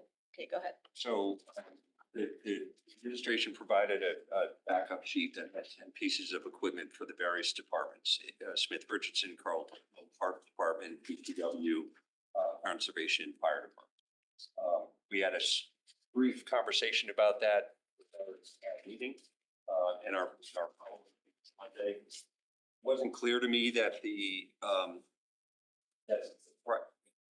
how these pieces of equipment will be prioritized, but I felt like it would be penny wise and pound foolish, is that the expression? To not provide the town with the resources on these type of items. So I know it's a tough year. I think the total of cost of these 10 items was over 500,000, it was 577. So I'm not suggesting that we fund all of it, but I think we should put something in the budget so that the administration could prioritize these items and get the departments the resources. when that decision's made, we've had it into the department. And again, it's not the full amount, but it's most of the way there. Felt that was important to put together the department. Can I make a comment? Sure. It would have been, I think, more helpful. Yeah, we did get that priority, and I know that's just a partial priority list, right? That is not all the capital equipment that you took out of the budget. So we asked you to provide the highest priority items. Yeah, from my perspective, and I appreciate the list, but we didn't get an opportunity to hear from the department heads, so I don't feel comfortable voting on these as individual items in the department, since we didn't get a chance to hear about them, so. In terms of the thought process of putting them in contingency, I'll just give my opinion. I think some of this equipment is clearly necessary. It's a cliff in the budget if it's not funded. I think the board deserves to hear more about this before we make a decision. So if it goes in contingency, we'd have to approve it being voted out to spend it on these items. And if for some reason the board does not approve it, and we have this $500,000, I would point out that we budgeted nothing for our required fund balance. And we have so if we found that this wasn't necessary, that money or part of it wasn't necessary, then that would fall to surplus, which we're going to need if we're going to fill our fund balance policy. So that's my thought process. Yeah. Mr. Walsh? I'm not gonna be able to support this, Greg. I understand what you're trying to do, but I think it's an extremely difficult, especially with some of the things that are pulling money from and other things like that, and still cutting the Board of Ed. And this was basically poor budgeting. This was stuff that should have been in the budget, but apparently they wanted to pull it out because they thought it was a difficult budget year and wanted to bond it, until they heard this board properly tell them that this stuff can't be bonded. Okay? That's not our fault. That was a bad strategic move by the administration. It was a horrible move, and when you do that, there's consequences. Now, I am going to be making a motion, or there's a couple of pieces of equipment that I definitely want in. Ones that generate us revenue. So I'm going to be bringing them up separately. So I don't know, Madam Chairwoman, how we deal with that. But I want to make I want to make sure that those, and I'll explain why, need to go in. But I'm not here to correct bad decisions. And what I see is bad. And so therefore, I can't support you. I understand what you're trying to do. Yep. But it was just, that's not the, you've done budgeting, right? This is not the way to do this. Yeah. Okay? So you understand what I'm saying. I'm not gonna make a big deal about this, but I just have one follow-up comment. Yep. I agree with, generally I agree with you, Jim, that these are items that shouldn't be bonded. And I don't want to punish the departments that use this equipment and the citizens of the town who rely on the DPW and all these other departments to actually do the work that keeps this town running. While we can discuss or agree, disagree otherwise on the budgeting piece of it, I don't want to play games with the town employees and the constituents. So that's why. I don't see we were playing. Well, it was. But the consequence that you talk about is not funding something because you didn't agree with how it was budgeted, and that I can't support. Okay. So. Mr. Matola? I would just say, everyone makes good points here, but since over the last couple of months, things have changed a little bit. And for example, the interest income went up, right? Mhm. So I think putting it in contingency is a good idea, but obviously we would have to vote on it. And, 2 months ago, maybe it wasn't a good idea to support all these things. So I think we can, but we need a presentation as suggested, so I'm going to support this. Mr. Penley? I agree with what John just said, that we are in a different position now. We did get a big swing in investment income. And I also agree with what Greg is saying, that the consequences of this ultimately are gonna land on the town. The things on here, this is like really important equipment. Some of it's related to revenue, it's lawnmowers for the golf courses, so I'm more persuaded by Mr. Curley's. Okay, Mr. Gerber? Yeah, I completely reject what Mr. Walsh said. I think that doesn't make any sense in light of the fact we started with a horrendous budget year. We took the initiative in town hall and went out to bid on healthcare. You know, that was rejected during the last administration because it was too hard. And we did it. We saved, over $1 million. So things change when you go out and you find ways to save money by working hard and doing the work, which not everyone did this budget cycle, right? So when you get that money in, you make certain decisions. It allowed us to put money back in the Board of Ed, which I don't think we could have done had we not gone out to bid and looked at our investment income and some other things. It has gone into the Board of Ed and putting it back into capital outlay because we did the work, and calling that poor planning and bad budgeting. It's actually because we did the work and we worked our butts off. So, that kind of characterization of it is just false. Thank you. Yeah, I'm the only follow-up I would say, and Mr. Walsh, I appreciate what you're saying. I realize some of this equipment is related to revenue generating things. I don't know enough about the rest of it. Like, I don't even know what a Kubota loader is. It might be very important, but I don't know what it is. But we're being told that this is a top priority item by conservation. I don't know how important an excavator is in the Parks Department. We're told it's like a high priority. I feel like I need more information, and I take your point that we didn't get it, but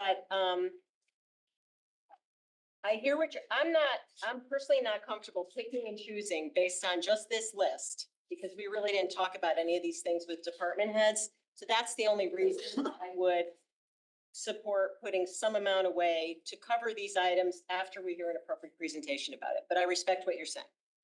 And just to follow up, if we need these things, I don't care what the tax rate is, put them in. I gotcha. This creates cliffs by not taking all this stuff out. And that's why I like it in the budget.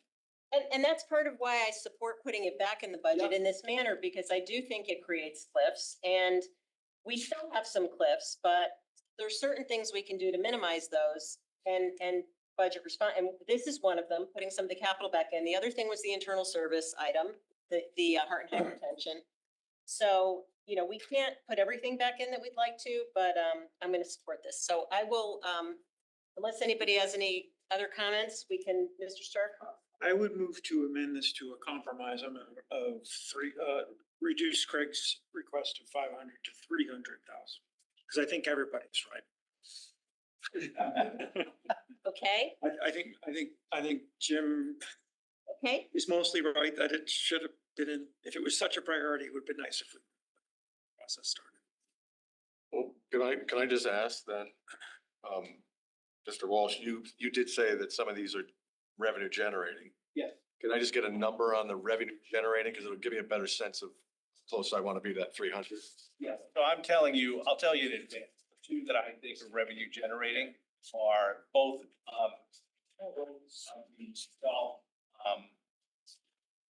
mowers for the. Yep. And they generate revenue. Now, if our greens start looking like crap, we're gonna have lower revenue. And on top of that, I wanna know why we're done with this. Not when we voted at exclusive. They can start ordering this stuff because they need it. So I wanted them to, those are two priorities for me. One of the reasons I put that as a priority is they're revenue generating. Understood. So I think, did we have anybody second, Mr.? No, we didn't. Okay, so Mr. Matola, do you want, or I'll somebody? wants to- second the okay. original motion.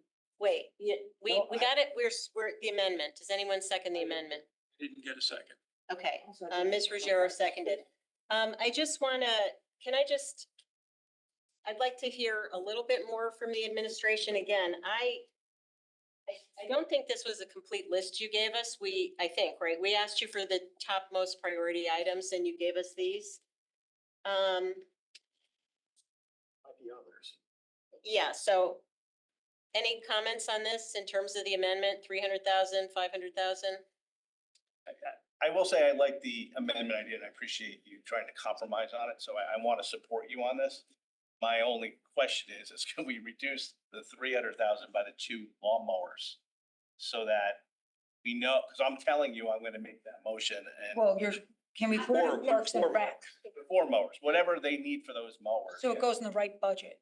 Yeah. So that they can, because if we don't put in the right budget, then they're gonna have to come back. Our next Right. meeting, they can come back and give us Next a week. presentation. Next Yeah, week. we have a meeting next week and they can, I mean, It shouldn't matter where it is. Yeah. We should just agree on what we want it to be in there. Then we'll support the motion as long as we, Madam Chairwoman, you get off the thing as soon as possible. And, did the administration have any other comments on this? No? The reason we cut these. No, I know why you cut them. Is there concern? I mean, you didn't No, suggest, we cut them because we didn't feel comfortable moving ahead with equipment that we hadn't done the inventory of the equipment that we have and that we need based on breaking down silos and having different departments working together for the first time. So,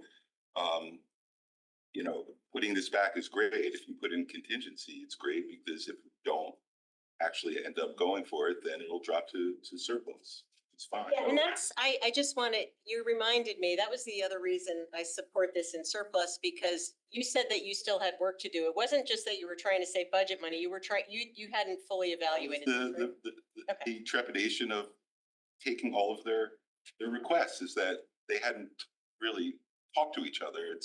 We had a parks department, we have a parks department, we have a DPW department, got the golf course, and we're looking at rationalizing like who needs what when and can they share and things like that, which we don't have a handle on yet. All right, Chair? yes. I just want to make sure we're talking apples to apples on the dollar amounts. The 4 mowers that I think generally everyone agrees is revenue generating, that's 170,000 on the list. So if we stick with the 300,000, and we virtually certain that 170 of that is going to be used by the golf course, that's going to leave 130, which won't even cover 2 items on the list. Well, I guess it would be it'd be really hard to piece out the remaining 130. So I think we need to continue to talk a little bit about the dollar amount. Mr. Sheriff?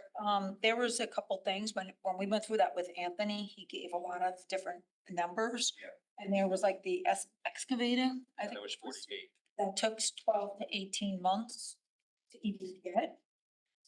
That I thought, we should definitely add in, and that was 40,000. So, I mean, there were certainly some things that took leeway. He was pretty clear on his details of what he had and took out. Yeah, we heard the most from him. I don't think we heard about this at all from the other departments, and I am sensitive to Mr. Gerber's comments because, if we talk about, we briefly touched on the notion of shared services between the town and the Board of Ed, but even within the town departments, I keep hearing this, that there's silos, that there's opportunities to, do things better. So I think for me, I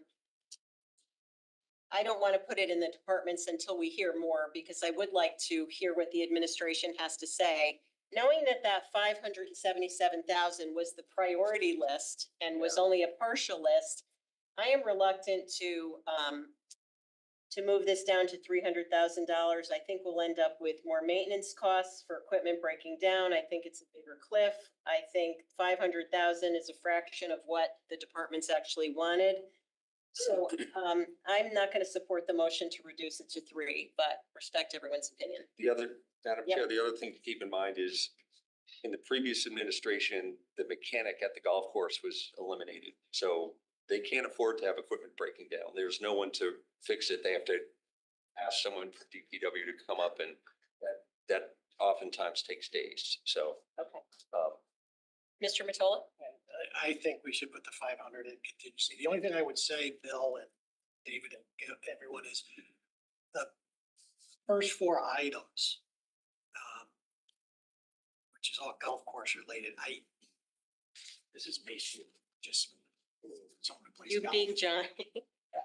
I don't think those are types of things you're gonna be able to share with other departments. Craig, do you agree? yeah, it's, Because they're specific for a golf course, that's all. So I would like to see, if we put the 500,000 in contingency, maybe at our next meeting, just get someone to tell us a little bit about the golf ones at least, so we can get that going right away. And I agree with what you're saying, the rest of this stuff. More of a measured assessment on it after that, that's all. All right, so why don't we vote on the amendment first? So all in favor of reducing the 500, so the motion on the table is to put $500,000 in contingency. There's an amendment to change that amount, to reduce that by 200,000 to make it 300,000. All in favor of that motion? Mr. Walsh, Mr. Stark, Ms. Ruggiero, Mr. Myers. Ms. Leclerc? Okay, opposed? Mr. Curley, Ms. Charlton, Mr. Penley, Mr. Matola. Okay, the motion passes 5-4. So let's vote on the main motion, which would be to add 300,000 to contingency line 58010. 300,000, all in favor? Okay, that passes unanimously. All right, let me just update my little handy dandy sheet here. Okay, 300,000. And bear with me. 1,000. Okay. All right, so we'll keep going. Page 73, contributions to other agencies. Mr. Penley. A very uncontroversial one. There's the adjustment we got from the on Monday. It says,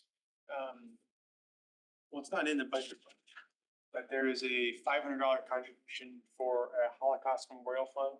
My understanding goes to the church for a Holocaust memorial that they do. I'll second that. Any questions, Mr. Walsh? No, I think we should do it.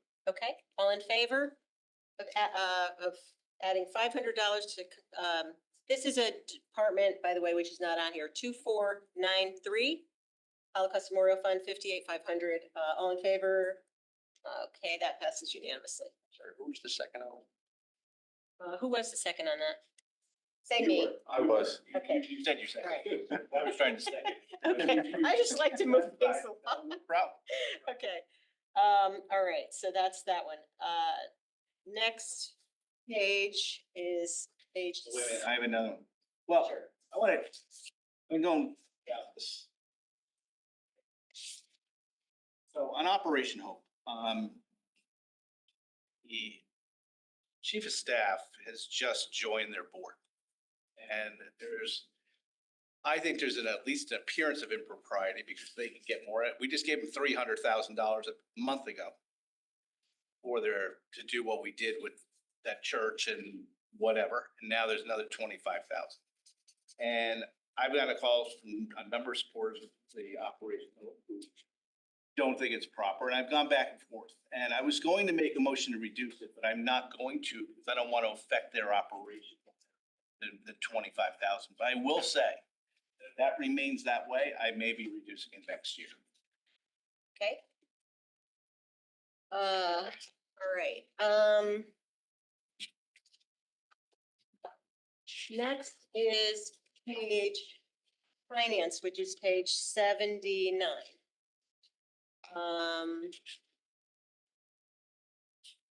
Mr. Stark?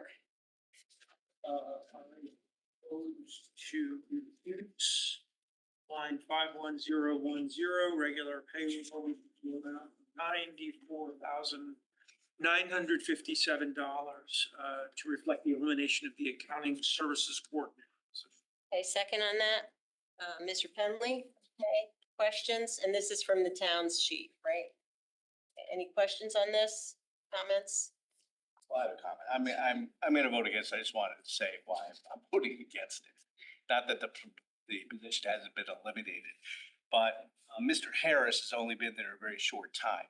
And this department, as we have heard from years, has been understaffed based on a number of different statistics, including the size of our town, the number of transactions they need to handle. And Tom, correct me if I'm wrong, I'm not trying to put words in your mouth. You're still trying to get a handle on the best way to use your department. I'm still And- assessing, yes. And my fear is that if we move this out of here and this up position, that you're never gonna see another position there. I mean, because, if you're fine with that, I'm fine. I'd rather leave this position even though there's not gonna be anybody there. And leave us the money there for you to actually be able to hire somebody. Because when I look at your staff, I think you're understaffed with what you need to do. But you're gonna have to figure that out. And if you don't need it, it'll just fall to, as we talked about earlier, to surplus that we could use to have money around to support the fund balance if necessary. But that's why I'm voting against it. I'm not being an idiot and just not saying I'm not gonna do it. I wanted to explain why I think it should be left in. All right, other comments from the board? Okay. All right, all in favor of reducing finance regular payroll 51010 by 94,957, please raise your hand. Mr. Stark, Ms. Ruggiero, Mr. Curley, Ms. Charlton, Mr. Matola, Mr. Penley, opposed. Mr. Myers, Ms. Leclerc, and Mr. Walsh. Okay, the motion passes 6-3. Mr. Stark, anything else Yeah, there? we have to similarly reduce line 52200, Social Security. Reflect the change we just made, reduce it by $7,264. Okay, second on that, Mr. Penley, questions? That's pretty straightforward.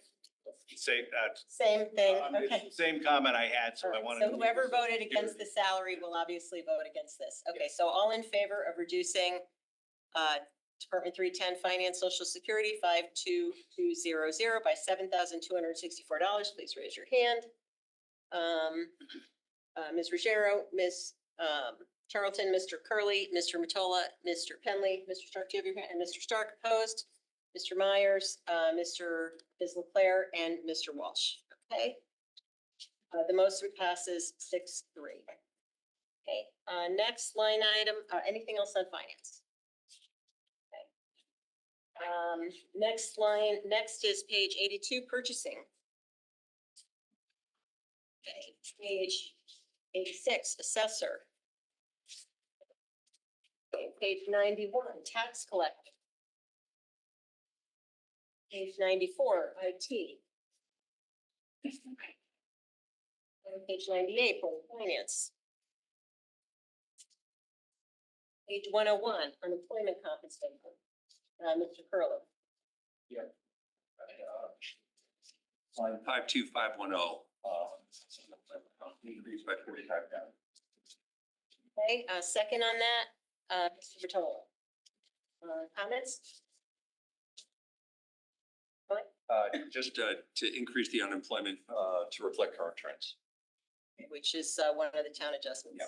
Any other comments from the board? Okay, all in favor of increasing Department 3150 unemployment compensation 52510 by $45,000, please raise your hand. Okay, the motion passes 9-0. Thank you. Next is page 105, fire. Mr. Myers. Yeah, I'd like to make a motion, on the, payroll line 51010. Specifically the headcount additional, add for the assistant training officer, currently a part-time position. It's funded at $5,070. And they're looking to add a position at 107,988. I'm obviously supportive of the fire department. I'm supportive of training the fire department. I just did not feel that this was properly presented. I didn't feel like it was, a need this year. I think in this tough budget year, maybe we deferred it, but, perhaps I can get more of an argument for why we needed it. Did we get a second on this? Second, Mr. Ruggiero. Sorry, yes. Okay, no, that's okay. I'm just going by my notes here from when the chief was here. I have that assisting training officer as a lieutenant. Yeah, it's a 0.6. That, I don't think that's the same position as the training assistant below that you were comparing to, so that's my only comment, but, anyone, are there other? I have the same note, but this is a scroll note. It says this is not a something lieutenant needed for truck safety. That's, Okay, And I think it's a 0.6 addition to a 0.6 position, because it is Okay. lieutenant. So I think so. we're not really sure what this position is called. We're not really sure if it's 1.0 or 0.6. no, I think it's. I'm not really sure what. It's a full-time position. I think that, John, I don't know where you're getting the 0.6. There was one last year that's been eliminated, the fire training coordinator. the fire lieutenants went down and right, see the fire. Mr. Becker, do you want to explain this? Yeah. So this was a civilian position that was previously in FIA, and it was it was at the training center and primarily built out of the training center, but also partially out of the fire department budget. They did coordination for the training center itself and programming that was being done there, and then also records and some training planning for the fire department as a whole. So the position was converted into this lieutenant position so that it was an officer in the fire department that was able to respond as a safety officer, that was able to come to buildings and do the training hands-on with the assistant chief that's also in charge of and running the facility as a whole. So it significantly enhances what that headcount can do by making somebody who's a member of the fire department, who's also an officer. One of our major safety gaps that's been identified in after-action reports, including one where somebody fell through a roof, has been safety. Safety in our neighboring community, they put a 24/7 safety officer on after they had fatalities in Bridgeport about a decade ago. So we are working to increase the safety officer coverage. So it's not just relied upon by one individual. Is also in charge of training during the day, so isn't always available during the day. It's only one person who's then not always necessarily available on off hours. So this was, a stopgap measure to enhance, but not fully utilize a whole entire new headcount. It was to enhance a headcount that existed and move it to the office report. Okay. Mr. Stark. Is there a corresponding increase in the fire training center revenue? Because that's up by about $40,000. So I have a second. yeah, when we allocated, it's a little bit. That's on page marked 214. Mhm. Yeah.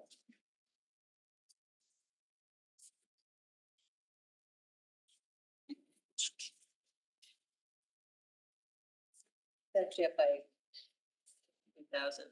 Yeah, the overall amount, we did an increase on and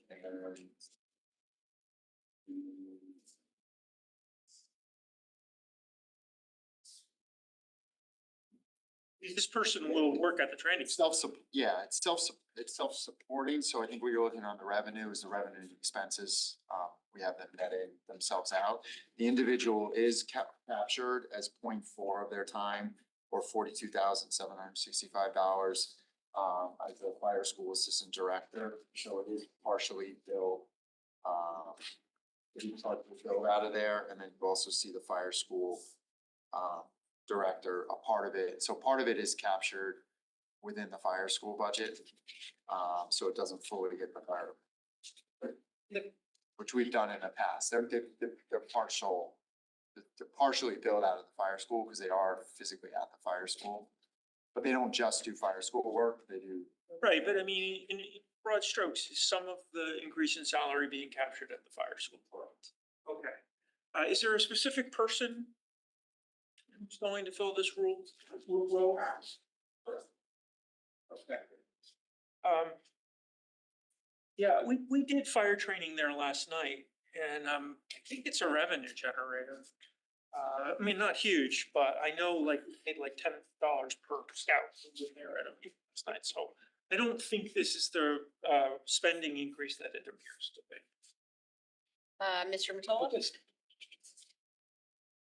If this $107,000 was cut, that's not the amount that would save, because wouldn't this individual just go back to? My understanding is this person is a lieutenant in the fire department who is doing this extra work as the assistant training officer and therefore being compensated a little bit more, right? Correct, and if you were to, If you reduce this, he would go back to, it's not $107,000 savings if you cut this, right?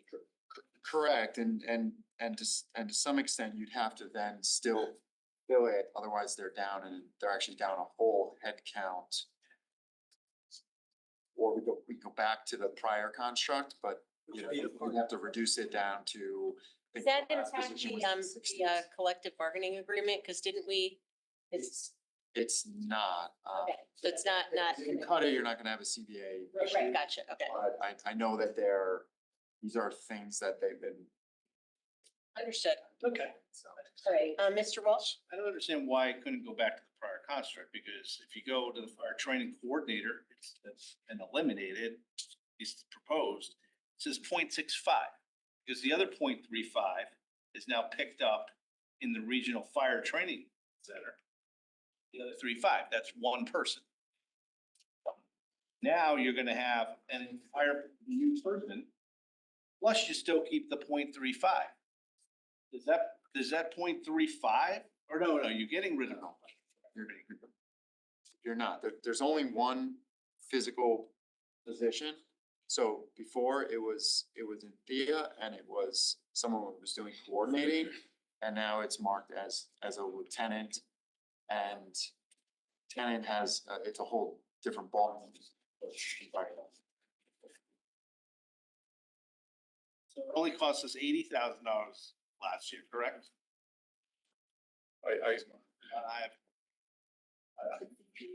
I see it now. I see what happened. So they, I was looking at the part-time, had nothing to do, it was the line right above it. So you got rid of the 0.65 and you got in the fire department, and then you got the 0.35 out of the training, you took that out and you added one, and we decided to put it in fire. Because we, To net zero. we can only, decided not to split it. To net zero. So it was really, it went 45 and 24, it was 60, whatever. And we're going to 107. So it's a salary increase. We're paying this person more, A little bit more, yeah. but we can't get rid of them. Right. It's there. So I mean, I guess my question would be, why did we have to do this? Like, why did we have to hire a lieutenant and pay $100,000 when we were getting the job done with 60? I mean, we're gonna get more revenue because we got a better person doing this now? No, I think that it's a gap that existed in the fire department, and we're trying to address the gap. The gap is in part on the training side, and somebody in an office versus somebody who can go on the fire ground, completely different. But also trying to address the safety. So the safety gap was the one that's going to start to become, it's already starting to show as an issue. So, you know, citing some of the after actions that have come out, that's been a clear identified issue.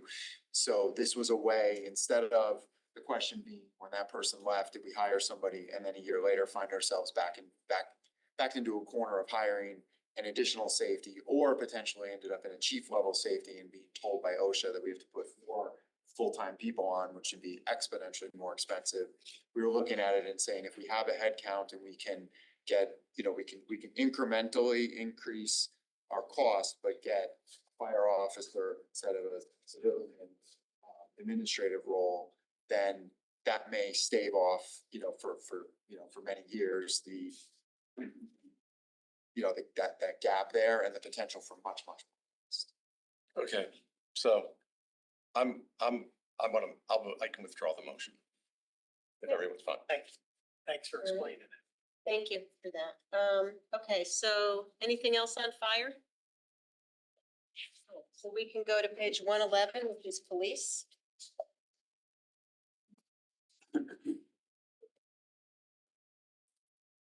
115, animal control. 118, I'm sorry, 115 is animal control. 118 is streetlights.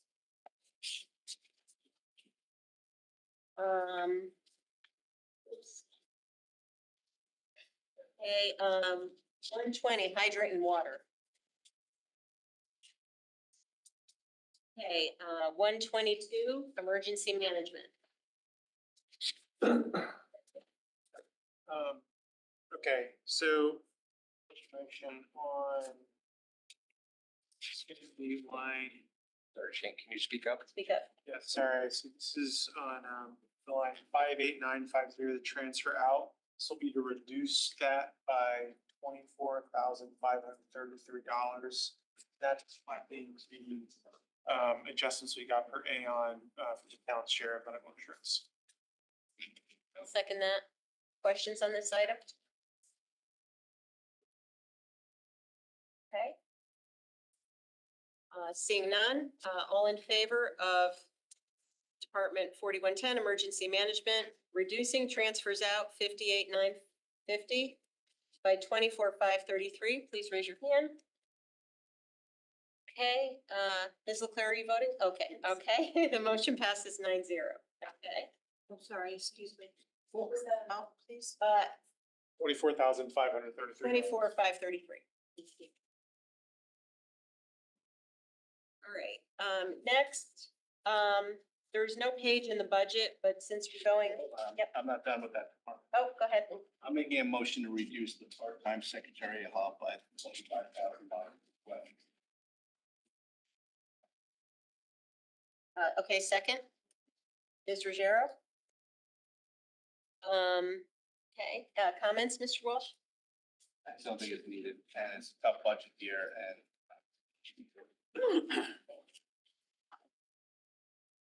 Comments? Okay, all right. All right, all in favor of reducing part-time payroll in Department 4110 by $25,000, please raise your hand. And Mr. Walsh, Ms. Ruggiero, Ms. Leclerc, Mr. Myers, opposed. Mr. Stark, Mr. Curley, Ms. Charlton, Mr. Matola, Mr. Pentley. Okay, the motion fails 4-5. Okay, anything else on this page? I'm gonna make a motion next, for the other side of the parking authority on expenses. We have no page number in the budget book. But this is Department 5060, which will be the new parking department. We previously voted on the revenue. We have the, list of the expense items within the backup pages that we reviewed the other night. So I will read those into the record. So here we go. Regular payroll, 51,010. I'm sorry, 51010, 152,000. Part-time payroll, 70. 2070. 207 growth. oh, 152,070. sorry, 152,070. What did I say? 150. Some number. Thanks for having my back, guys. I appreciate it. All right. You know what? It's time to put my reading list on. There you go. Okay, the second item, part-time payroll, $18,000, 51,030. Secretarial services, account 51,170 for 1,200. Social security contributions, 52,200, 11,633. Retirement contribution for ONA, account 52,312, $7,604. Fees and professional services, 53,200, $99,550. Rental and storage, account 53,310, $15,000.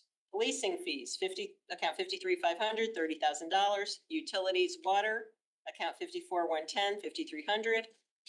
Utilities, gas, account 54,120, $70.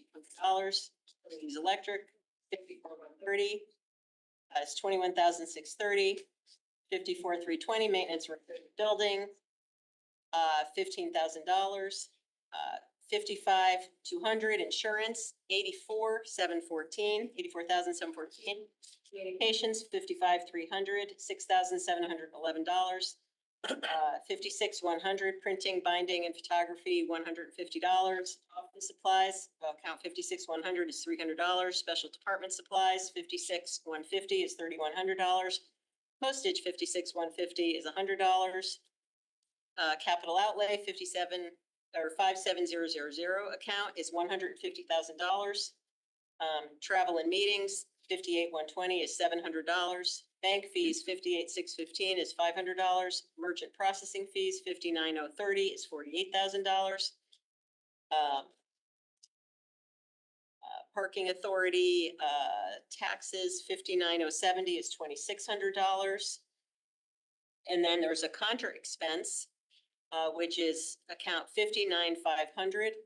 And that is a negative contra or negative 681,052 to transfer. And that would net all these expenses out to zero, because that would be the transfer of funding from the existing cash in the parking authority enterprise fund. So that is the motion. Can I have a second? Mr. Curley. Okay, comments on this, Mr. Walsh. Well, clearly the third one you read, Madam Secretary, Madam Chairwoman, sorry. Degrade you. No, I could be Secretary of State if you like. The secretarial services, Secretary, for the minutes, we just killed, the RTM killed the parking authority. Mhm. There's no more minutes. There's no more minutes for this at all. Is there So- is there gonna be still an advisory board for this? Like a commission. Recommended has to pass. Okay, but the intent is to have an advisory board to hear the voices of commuters or whoever. Okay, So it would act like a commission. Exactly. act like a commission, but not, okay, all right. Mr. Myers? So I had a conversation with a member of the RTM and he was confused on the financials that were provided for for this initiative. And so my question is that based on the financials that were presented to the RTM, which I assume they were presented, are the numbers that were presented to the RTM, the numbers that are being used here to add to this budget book? Or to the board? Or have it changed? What are, just want to make sure we're all singing off the same choir sheet. Are these- Typically are the same. Yeah, I think the backup you gave us these parking authority sheets, this is the backup that went to the RTM, right? It's the same. And isn't it, you got this from our, This is us with the best available information that we had from Munis, and then work to align them. With proper budget, object codes, so. Yeah, because I thought this was prepared for the RTM, these two sheets, and now they're part of it, okay. Okay. And we explained to the RTM when this was voted on that we're gonna drain the fund balance. Correct? Yeah, I mean, part of the motions tonight actually puts 300 change of it back. Right. So, but we did explain all the mechanics at various meetings with them. And instead of going back and forth, so. Okay. Other questions on this motion? Okay, Ms. Ruggiero? Just reiterating the same thing, but I know that we don't have to say in any way that it was a complete money grab. I think it's just awful. It's like, We've gotten so many emails on this also. It's over with. I think that's what I was gonna say. Administration I don't think we can, do that. I don't think we can actually at this We do anything. We have to vote on it. It's already been voted on, right? As long I as. think there's been a lot of, I got a lot, I mean, we all got the same emails. I think I think it's been pretty politicized because, and I don't know if you were here for it, but when the parking authority stuff used to come here, I mean, everyone would get really upset. Everyone would get really upset. Jim would get like really upset. No, I'm really happy. We got $400,000 and I'm really happy now. I'm really happy. You were So, I upset. mean, I just think it's something that it's gotten really politicized. And I think, I mean, honestly, what they're describing, it doesn't sound, it's hard for me to understand, like, practically, why is it gonna be worse this way? It seems like it's gonna be better. Yeah. It seems like it's gonna be like a big improvement. And it's, you know, I just think it's one of those things that's just got caught in the gears of a budget season and an election year. I think it's just one of those things. Ms. Leclerc? So when, in prior meetings, we were getting upset because it sounded like we weren't getting payment. Yeah. And there was a journal entry that was made by the auditor, but we were only hearing one side of the story. From the other side, now it's coming out that they were told they didn't have to make that payment because of COVID and there was no one using the parking in the train station at that time. And that's, you know, think about the. Yeah, I think it was negotiated down a few years ago, right? And they're conflating different budget years, different people, and this all came up during a quarterly last year. And that's the reduction in the payment amounts were during COVID, that predated us. The issue that drove this was the budget amount in the last budget and their failure to pay it for 18 months, which had nothing to do with the COVID era, other than they chose to dispute the amount. And ultimately, yes, they ultimately paid the full amount, but they paid the full amount December, so it was about 18 months after would have only made the payments. Okay, So I mean, obviously, just two different. this is not, that part is not our decision to make, but Mr. Curley? Thank you. Look, I agree with your point that this got kind of caught up and politicized and I think it's important for the residents of Fairfield to understand that if you're a commuter and you're using the parking authority services or the parking lots or whatever, you're still gonna be able to do that. You're still going to pay whatever you were paying before. For all intents and purposes, someone a resident of Fairfield who parks at the train station or utilizes what previously was parking authority spaces, you're not gonna be affected by this. I mean, tell me if I'm wrong. Correct. So, like, it's a lot of excitement over nothing. And positive. So, We are gonna be affected by it. It's gonna be better. So it was not well, it's not well managed. So, but we don't need to debate it because it passed. Right, okay, I don't wanna spend too much time on this because this is not really relevant to the budget vote, but Mr. Stark, did you have a? This is even less relevant, but now I would take over Fairfield Blackrock. Hold what? Take over Fairfield Blackrock Station So- because they have no accountability to We'll it. have to bid on that and It's terrible. yeah. an opportunity maybe if it makes sense. I've heard that too. Did you have a comment, Mr. Matola? I was gonna say, my wife commutes 4 days a week, so you're screwing it up. You're gonna hear from John. I'm gonna hear about it. I'll let you know. I was Mine as hearing well. about it. That's how I became aware of the way that the station was managed, but Let's see what it happens. wasn't anyone's fault other than they didn't have resources. Okay. All right, Mr. Sheriff? This is definitely putting a cliff in our budget. $4 million. I don't think it's $1 million. I think it's, because don't forget, we have, expenses also, and we have money going out. And that number was 900,000, wasn't it? Net revenue this year's not, 900,000. Cliff of 900,000.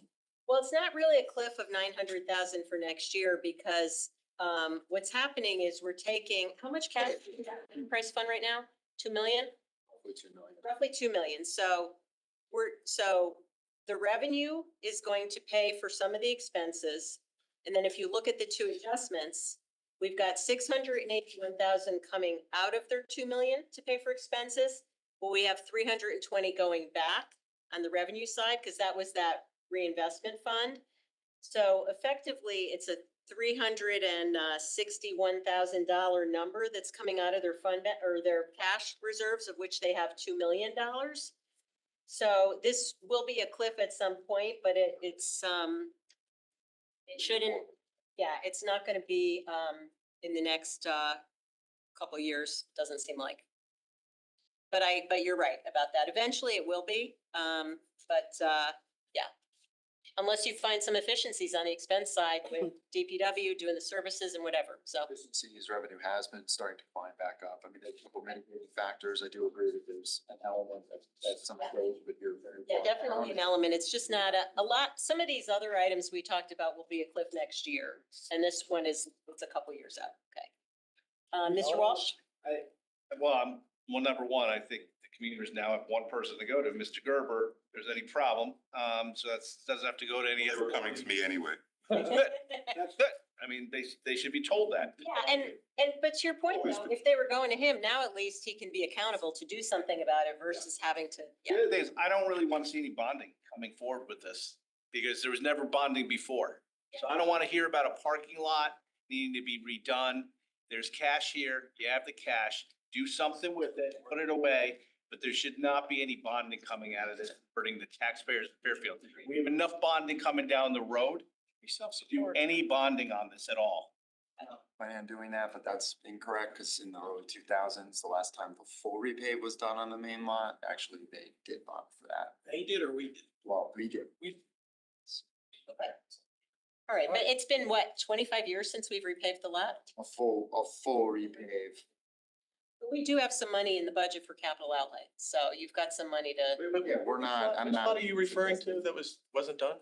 The big train station. Southport hasn't. You're talking about Southport or Fairfield?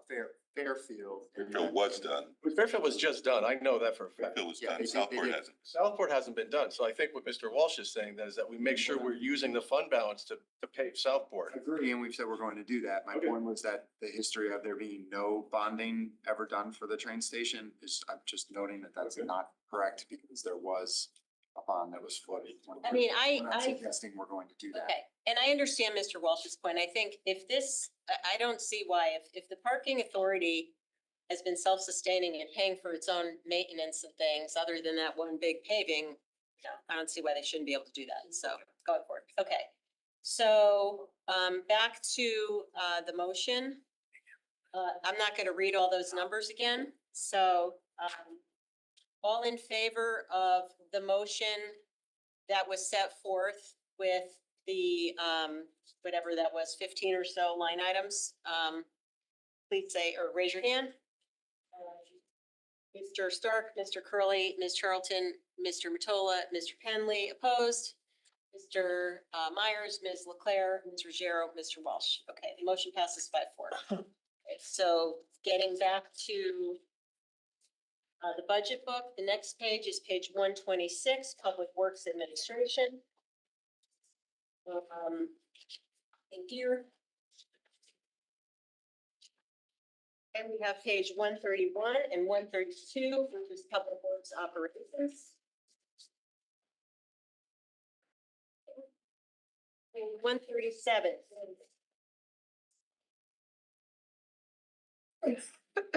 Page 142, Engineering. Okay. Page 145, Capital Projects. Mr. Walsh.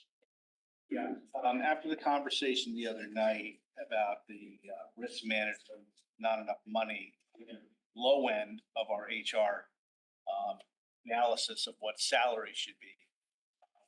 It was clear that this should be at this point in time a part-time position. Chief Operating Officer itself. So I would like to move, I don't know what the expenses are, Paris, if you could assist me, move both 401A contribution and also health insurance.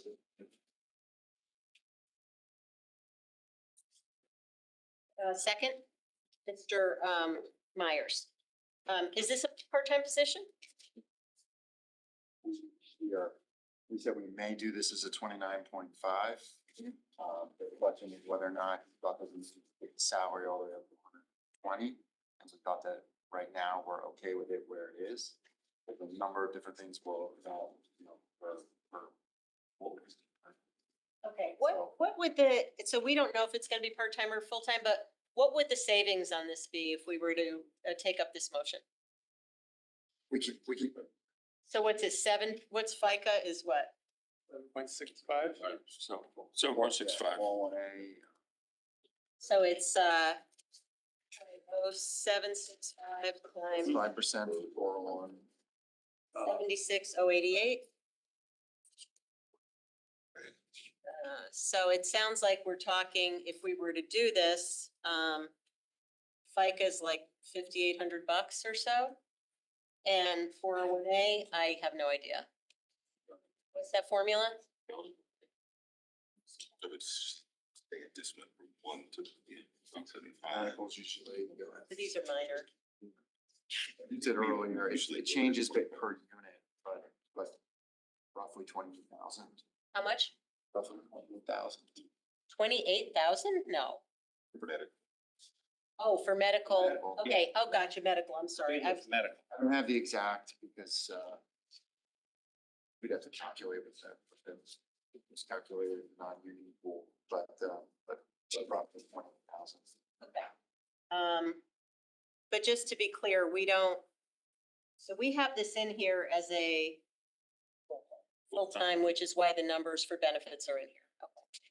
And is that still a possibility? Possible. Other questions on this? So, so what, Simpson had told us is that the range was, this is at the very, very low edge of the range. If you went full-time, it's a lower end of the So range. I'll say, I'm a little bit, it's a bit muddy for me what's going on with this position. I'm glad you guys put a risk manager in. I personally would have been supportive of a bigger role. So, but I agree, if it's actually gonna be part-time, we should do what Mr. Walsh is saying. And I'm just not clear what you guys are. Yeah, and I think, I think we wanted to put it in, we believe that this number may hold regardless of full or part-time. I think that if we wanted to go full-time with it, certainly come back and ask for a transfer for additional dollars if that's the direction. I think it eliminates, if you take these dollars out, it just eliminates that flexibility. It's gonna be a lot harder for us if you come back and say we're gonna be posted and we're going You full-time. can get somebody full-time for that? I think for full-time, you're probably gonna need a little bit more money. I don't think you necessarily need the full 20 to pay dollars. Can you speak up a little louder? We can't hear you over Yeah. our end. Your voice is soft. So we talked about how we wanted to put a placeholder in. If it goes full-time, this is probably a little bit light. I don't necessarily think you need to go all the way up to that 120,000 mark that they had. They had a range, I think, from 78 to 120, 122, somewhere in that range. My only nervousness with this is if you take this funding out, we're definitely going to end up in the 29.5. Right now, it may go 29.5, and if it goes full-time and we need additional dollars, we can come back for a transfer. If we have to come back for a transfer for roughly $10,000 between 401 and FICA or then, Okay. 25,000 for health insurance, that's gonna be a hard find in the budget. So, And I will tell you that the way, well, I hear you, it's kind of like we're kind of caught between one and the other. You didn't want to properly fund it to get somebody, I think the person should be up at like 150 if you want to get somebody good. I'm not looking for some entry-level position coming out of college who's never done risk management before. So I think what you seem to be committing to in this budget is a part-time number. And you're right, maybe you can get somebody out of New York who's retired who can come in here. But I don't want to pay and have just floating around $28,000 of health insurance, FICA of $5,800, and some type of 401A contribution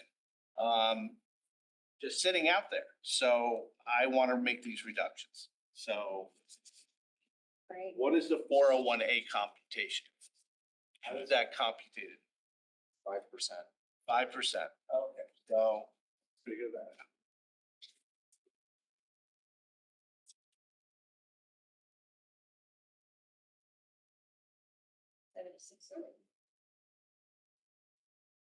Okay. All right, so do you want to, I'll make 3 motions, I guess. no, you can make one motion, but let's just get the amount before, because I still want to discuss this, but let's get the motion correct. So it said, I just added up on mine, 37,625. Is that what you guys have? I've got 3804 for 401A, 28,000 for benefits, 5821 for FICA, which is 37,625. So you can make one motion with those 3 line items. If Was what?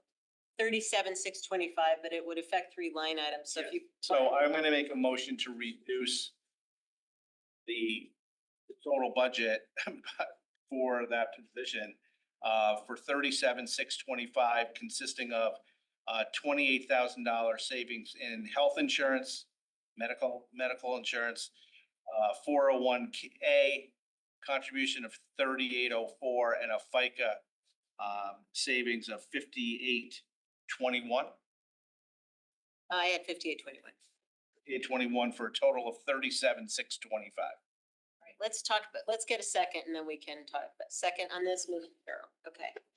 So just, before, I'll just give my view, but before I get into the substance, I just want to note, Jim, that for the medical would actually hit another department. It would be that active employee benefits. So we'll have to put it in 2 places. It wouldn't. That's fine. Okay. That's what I thought we might have.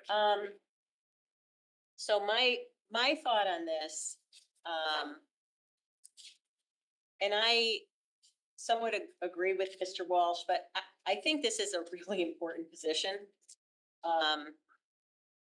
I would rather put a few extra bucks in here to get this to a reasonable salary for a full-time person than I would reduce this, because from everything we've heard, I think we're really lacking in risk management. I think it's, we've heard from some of our audits, we haven't been able to address vehicles. We haven't been able to address certificates of insurance. We have all sorts of opportunity on our other insurance policies, much less sort of just broader risk, and looking at risk throughout the town. So,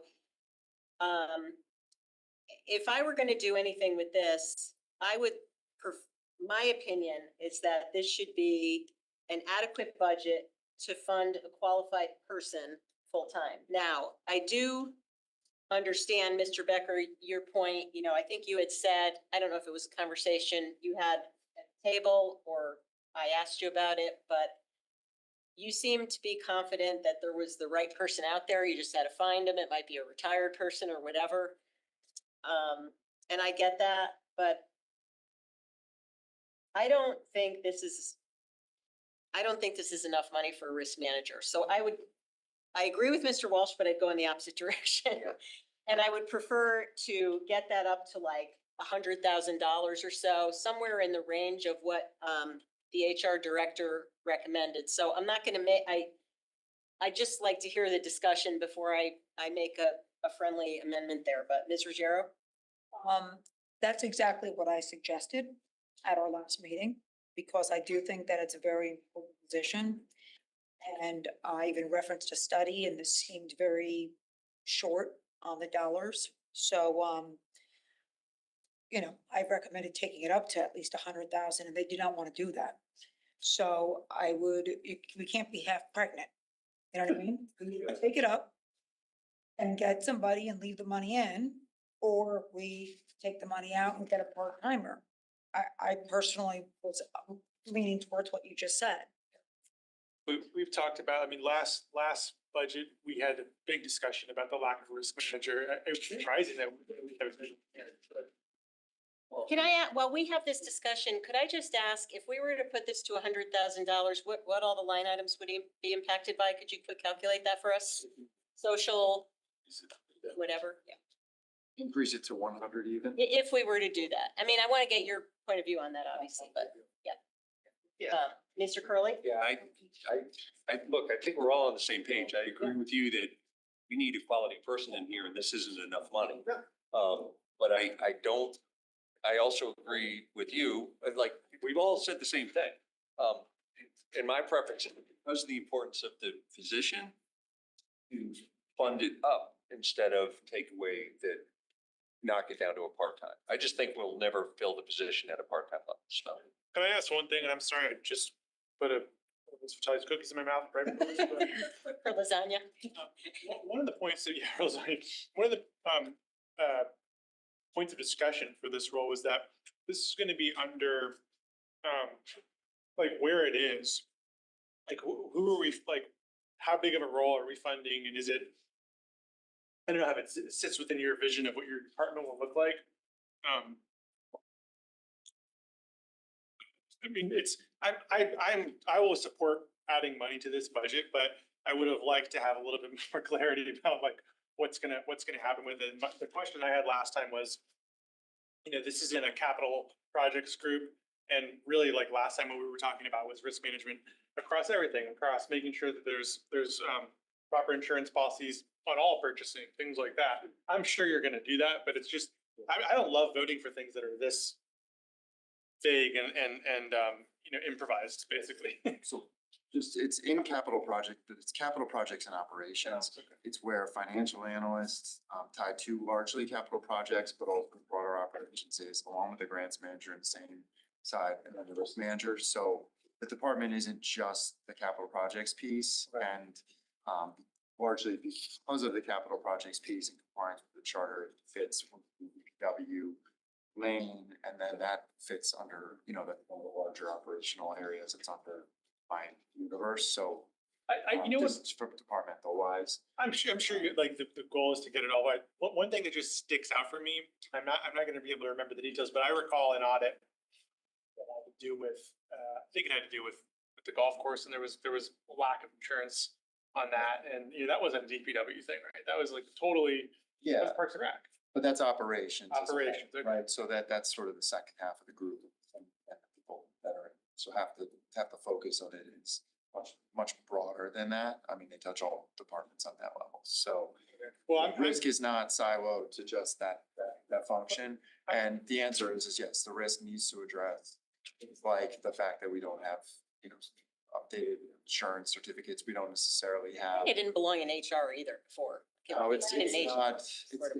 been there, it's kind of been out there, but it's broad, it's gonna work, I mean, risk manager's gonna have to work with purchasing as well. One of the things that we've, had is there's not a great formula for why we ask for what levels of insurance we even ask for.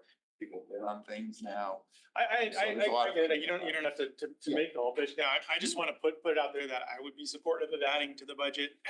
But I also just want to say that I do think this feels very, very improvised and very muddy, and it's not my favorite way to vote on something like this, but. Gerber? Yeah. No, I think it is, and we have been planning to, for example, go out to bid for an insurance carrier, a broker, and we haven't done that yet. So then we're not sure what kind of service we can get from a new broker. So that'll be part of the bidding process. This position was cut during the last administration and put on an HR person who, was not really equipped to do it. I get it, but I also have trouble in my mind envisioning a senior person doing this full time, because I just don't know if there's that much work. I really don't. And if we get a really senior person who's really good, and he's not fully, occupied with this one, there will be some initial push to make sure to review all the policies and, help us with the bidding process and, see where that goes. But once all the policies are in place and the procedures are in place, I'm not sure exactly, how much time this person's gonna spend. So, what I'm thinking is that, hopefully there is someone like a Ken Brockfeld equivalent of an insurance person, which that we can find that would be able to come in and would be willing to do it because they're bored. But if not, yeah, you're right. I mean, if we we could we could budget for, sort of a scenario where we have to hire somebody. I'm just not really clear what this role is gonna be like day in, day out once this initial. I mean, we do have a lot of work to do to get this risk under control, and right now we don't like pursue car crashes and things like that. Like, I don't think we adequately pursue them. Once we get those procedures in place, then I don't, there aren't that many cars. There are a fair number of crashes, but not that many. So it is unclear, actually. Can I ask a question? It sounds like you're sort of saying you want to stay with part-time, but I guess I just don't know if we can find the right.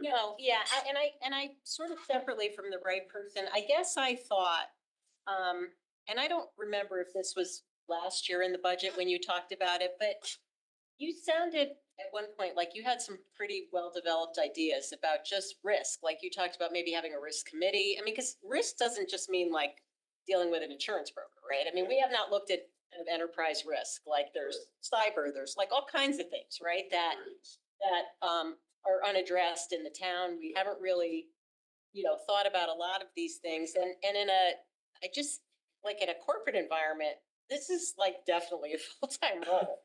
And I know some of our peer towns have a risk management department.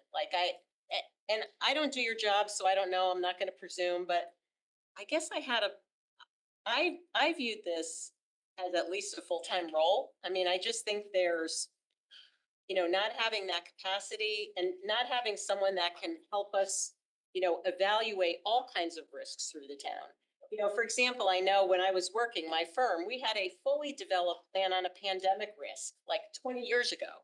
So that when the country shut down, everybody was able to flip the switch and work immediately. And this town, we couldn't even hold a meeting for like a month. It was ridiculous. We didn't have, it was ridiculous. Like we just hadn't even thought about stuff like that. Yeah. So in this day and age, I mean, I really think we need a better process to evaluate risk. And I know you recognize that, you talked about it. That's just one example. But I just feel like risk management is about a lot more than just dealing with our broker and kind of going out to bid with our policies. So I I'm agree. sorry, Jim. I couldn't agree with you more. I mean, a risk manager should be anytime an employee gets hurt. Anytime. I'm talking about falling on a step. I'm talking about getting injured with a saw. Even if it's a small thing, to know whether they call our work claim it. I mean, we need to have accident reports. We need to make sure that they're filed. We generally quick investigation of whether someone's faking an injury or something really happened. Like talking to the witnesses that happened. That's what risk managers do. It's not just I understand that once a year when you go out to market that they're with the broker and ask if you have any other things to insure. Or putting it out to bid, like you said, Mr. Gerber, every once in a while. But there's should be a lot of that kind of stuff. I mean, we have a lot of employees. I mean, there's somebody who's experienced will know all this. Yeah. I agree with that, although the employee risk piece of it will stay in Duke. So they will still do the workers' comp. I mean, I think they have to, that piece of it, but I'm not going to argue because that was my concept, to have a much more, hyper aware sense of, risk and have committees on risk. If you're willing, we were just, the thing, we do need to do the basic blocking and tackling, which we're not doing appropriately now. So like the lines, all the things that you said, it is more than that. We're not doing that piece of it very well. Yeah. So I was really imagining getting that piece of it down, but if there's an appetite, I am not going to argue with that. I have an I'm appetite. just telling you that in this day and age, I mean, a lot of this falls on a risk manager. So when there's an accident that happens, first thing he asks for is any video cameras. I want to get the video right away. view it. And this way, when the claim's being made, I can say, and I personally said this with my own company, this is a BS claim. I have the video to show it, and the insurance companies love it, and it keeps your rates down. So it's just like, in this day and age, I presume the town has more and more cameras like every other business has. We're all over the place. I'm not gonna argue with you at all. You're right. You're absolutely. I'm not, I'm just, You're absolutely. yeah, I just think that, I think that you should have somebody real, like a full-time person, somebody that understands more. Maybe we can, or David can speak to other towns to find out how they operate and what the role is. But I think we should have somebody, and I'm willing to put the money in, Jim, first cutting it. But I don't want to half-ass it and just have it be, well, we might have a part-time. If we're gonna have a part-time person, fine. If you want to develop into that role, I'm fine with it. But then you don't get the medical benefits, you don't get the FICA and whatever. Let's take it out.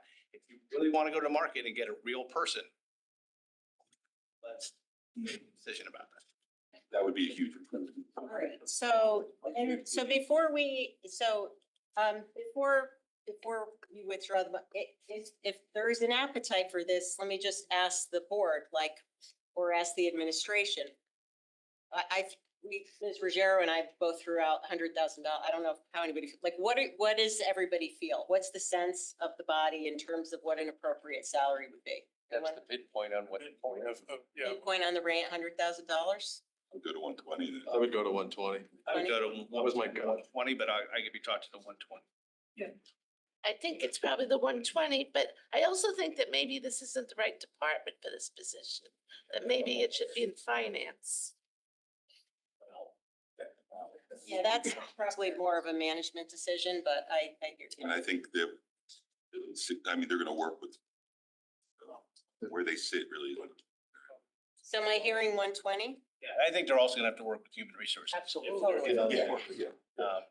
Right, so Mr. Becker, could you calculate what this would be to take it to 120 in terms of the pieces? So we can obviously do the, Medical stays the same, right?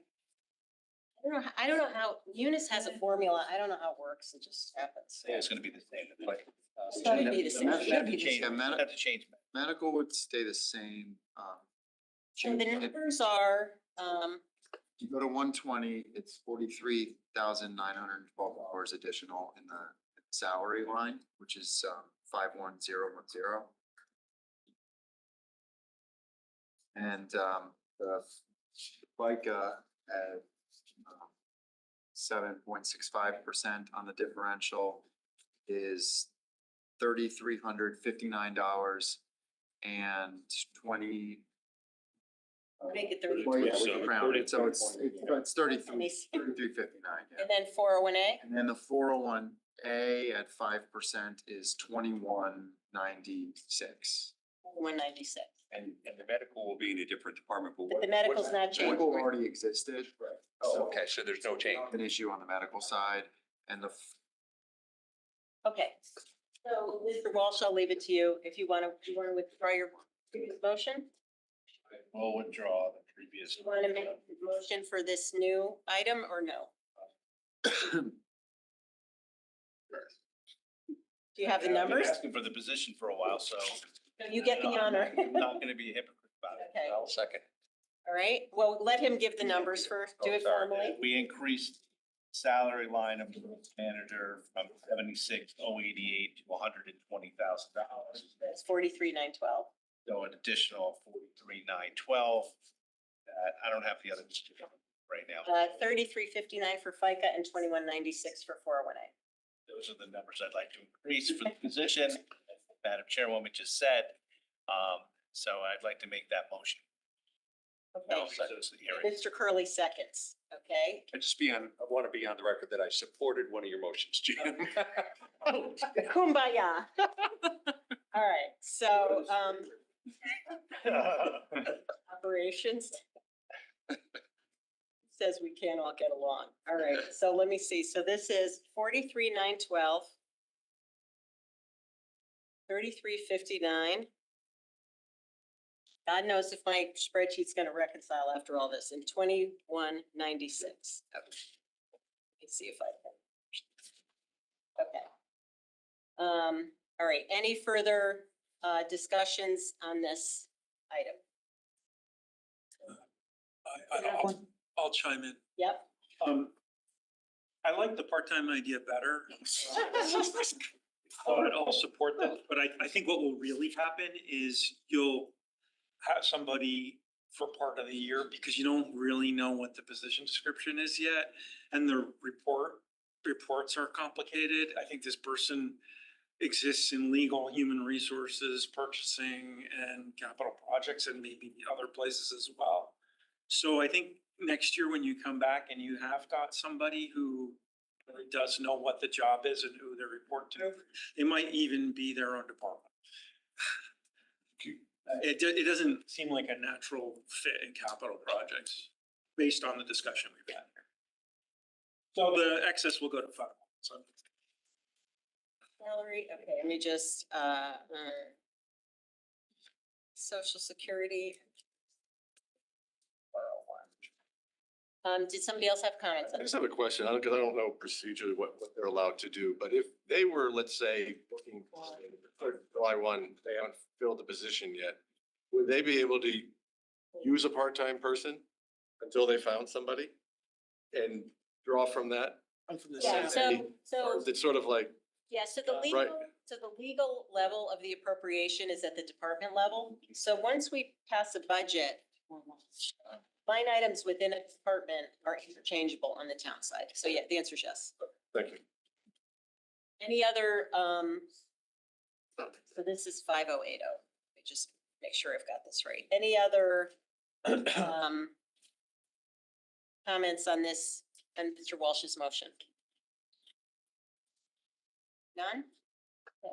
Are we ready to vote on this? Yes. Okay.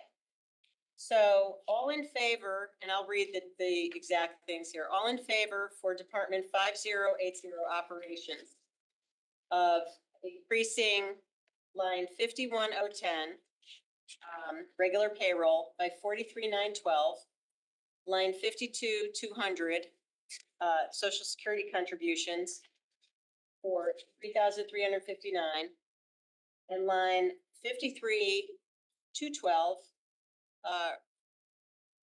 401A by 2,196. Please raise your hand. Okay, all right, the motion passes 9-0. Great. Okay, okay, so we did capital projects. Page 150, health.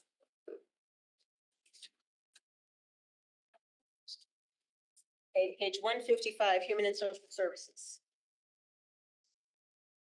Page 159, solid waste and recycling. Page 163, main library. Page 166, Fairfield Woods Library. Page 170, Penfield Pavilion. Page 175, recreation. Mr. Curley. Adjustments, the, two items here, so line 51010, increased by 80,000, for additional accountant salary. Do you want to just do the social security along with it? The social security related to that, which laid out to be 6,112. That's line first. Okay, I'll second the motion. Okay, discussion on this. I know there's discussion on this item. So discussion on this item.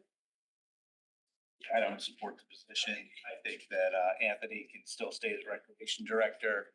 I think adding a whole new level of mid-level manager. To be quite honest with you, the number of FTEs being added to this budget, which is wrong on the page that we got the other day. I don't know if the new one, 8.8, I found. We have never added that to the town side. Ever, not even close. Mary, you've been here the longest. So I'm not. 5 police officers in a year. 5 police, that counts. Five- No, it is. I know, I do understand that. And to be honest with you, based on things up town. But I just can't add mid-managers managers. And, Anthony was struggling to come up with, rationale why he was needed, and description of it thereafter was, convincing to me. So therefore, I am not gonna support this or the marina thing. I think this whole department just stay the same. Okay, thank you, Mr. Walsh. Any other comments? I don't know if you, any comments, or you don't have to, it's up to you. I mean, you're going to see more revenue coming in because of Anthony's new position. You're going to see more programming at the senior center. You're going to see more programming for youth and for seniors. That is his strength, and he's going to make it happen. So I mean, when we come back next year, hopefully you'll understand why we did it. So. All right, thank you. Any other comments on this item? Okay. So we can go to a vote. So Mr. Curley gave both line items. So all in favor of increasing in the Recreation Department 7050, the regular payroll by 51,010 and Social Security, $80,000, regular payroll, account 51,010 by $80,000, 026, and Social Security line 52,200 by $6,112. Please raise your hand. Okay, Mr. Stark, Mr. Curley, Ms. Charlton, Mr. Matola, Mr. Penley, opposed, Mr.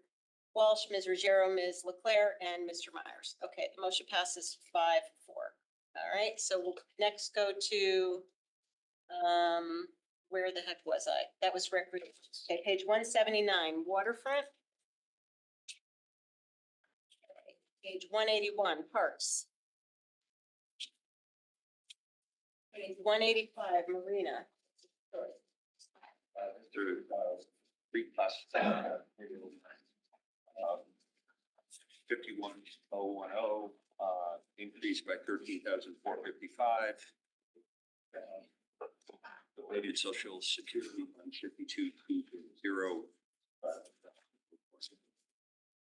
I'll second that. This was all part of the same reorganization. Comments on this, Mr. For some of the same reasons, I won't repeat all of those. I do not agree that we should go from a marina coordinator to a waterfront director.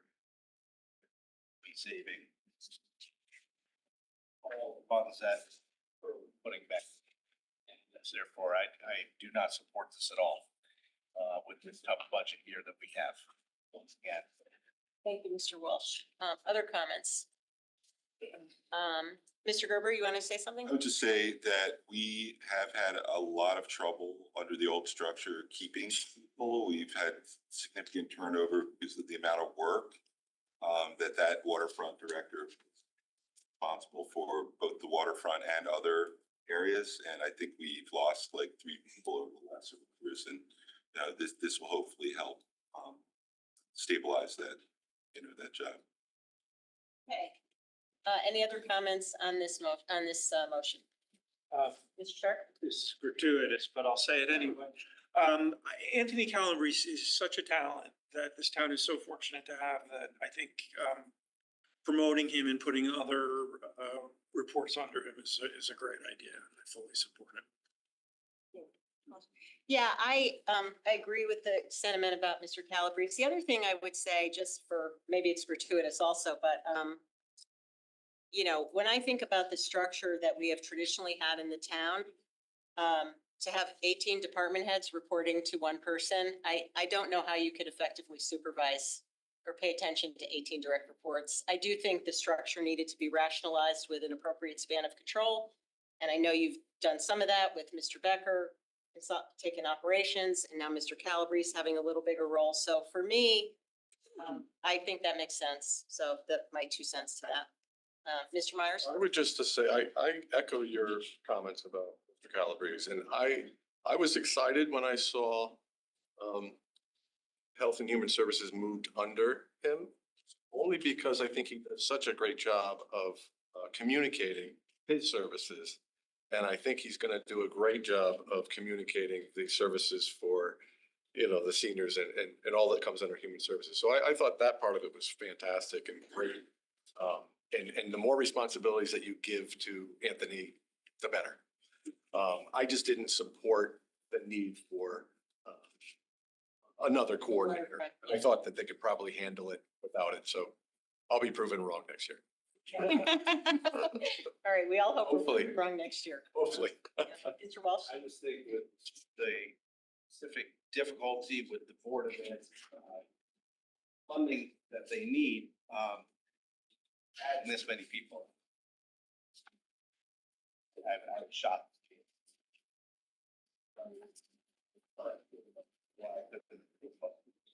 Other than the police, And Understood. the risk manager, which I actually do, but needed to. Okay, Mr. Gerber? I just want to make clear for the public, if they're listening to this, 5 of those are police. Yeah, okay. Yeah, okay,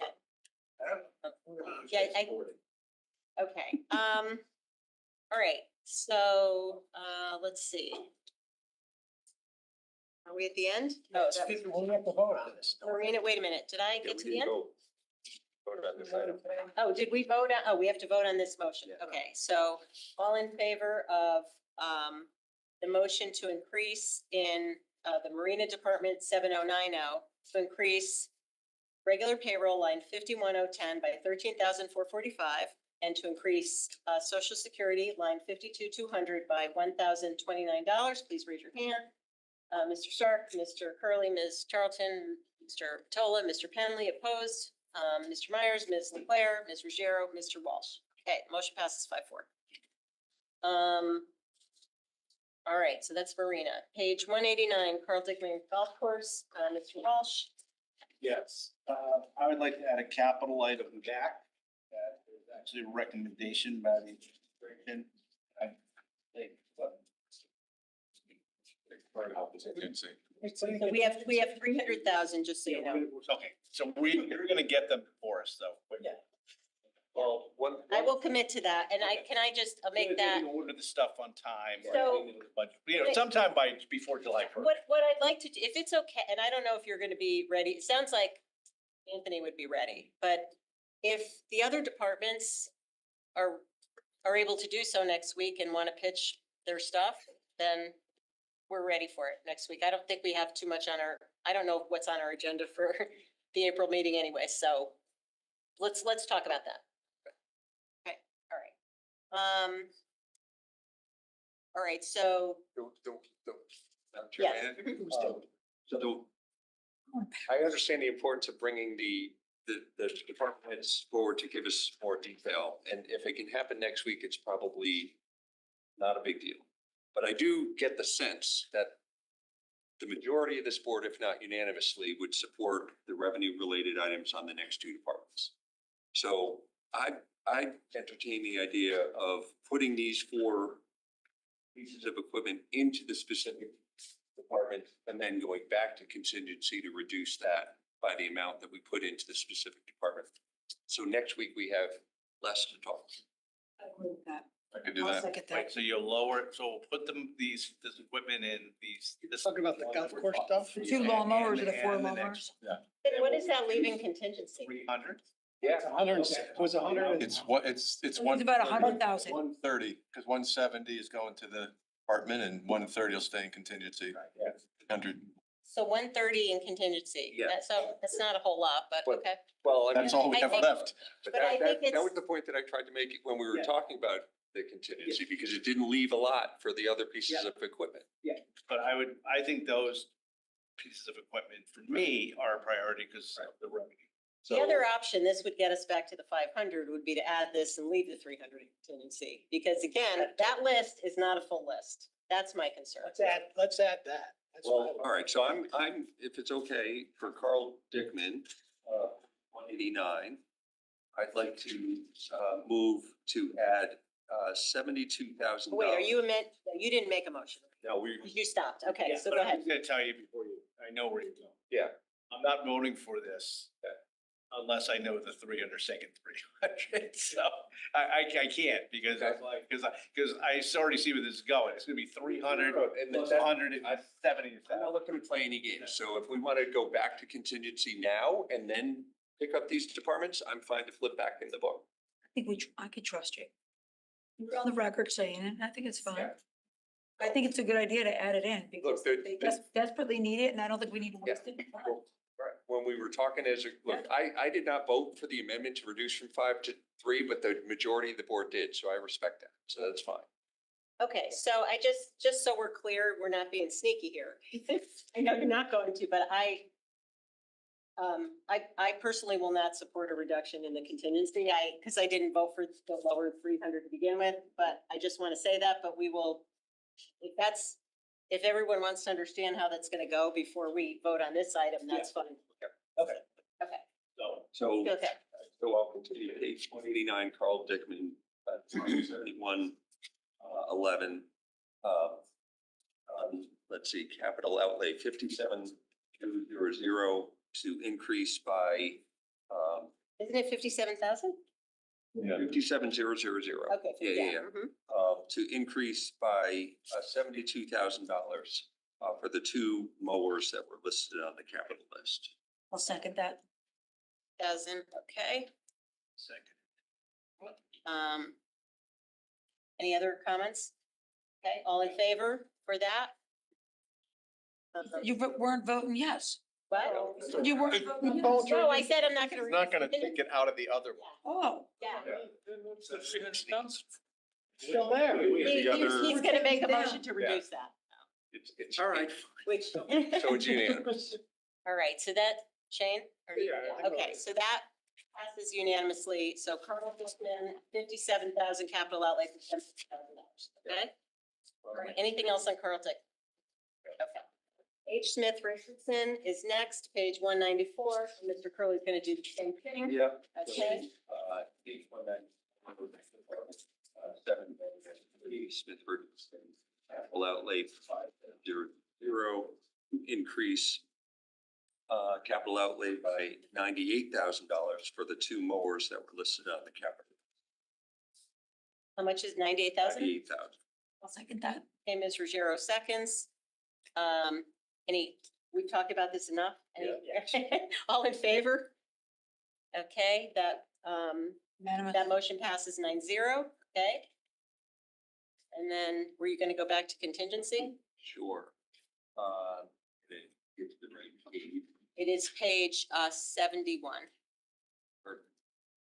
Department 2010. Yeah, so I'll make a motion going down to page 71, Department 210, contingency. It was put into account 58010. To reduce that $300,000 that we put in there earlier by a total of $170,000, which is the offset to the 4 pieces of equipment that we could put in. So that would change I that. would leave that at 130. 130,000. Second on that, Ms. Ruggiero, okay? All in favor? Mr. Myers, oh boy, the cheese is gonna stand alone here. Mr. Myers, Ms. Leclerc, Ms. Ruggiero, Mr. Walsh, Mr. Stark, Mr. Curley, Mr. Penley opposed, Mr. Matola, Ms. Charlton. Okay, the motion passes 7-2. Okay, that's H. Smith Richardson. All right, page 198, debt service. Okay, page 200, health and welfare services. Okay, that is it. So I need a hand here to make sure I've got this right. I'm worried I didn't pick up my Board of Ed number, but I have, Mr. Curley, can you double check on these, and David and, Step out of the room, go to the restroom. yes, go ahead. We're gonna We're vote. loud. Yeah, no, we're gonna make sure we have the numbers. So what I have, yeah, so what I have here, And side. on the expense side is I have a total change in expenses of 1,957,739. I have the same. 1,957,739, and that includes the Board of Ed number, right? Correct, I have the same. Okay. Is that what you guys got? About $3 somewhere, but $3? go with 3 out of 4. Okay. Great, so that would give us, Where it is, Social Security. A93, okay. WPCA. Just so can you double check these numbers, please? So With additions to expenses of 1,957,739 and the Board of Selectmen budget of 381,964,286. That would give me a total expense budget of 383,922,025.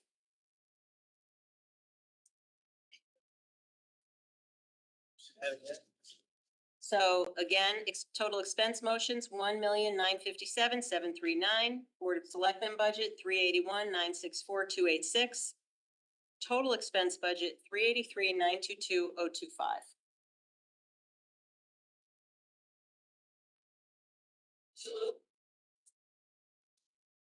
I'm just gonna dub one more time, check out my formula here just to make sure I didn't miss anything. Okay, I think I'm good. Okay, all right, that with, just for informational purposes, that would, blow up to the top sheet, and it would result in a new current year tax levy of 346,441,878. It would result in a mill rate of 28.49 mils. And that would be an increase in the mill rate of 2.12%. Are you guys getting the same? Okay. Yes. Okay.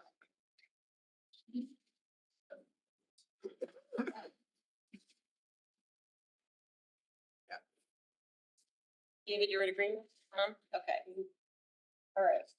So with that, then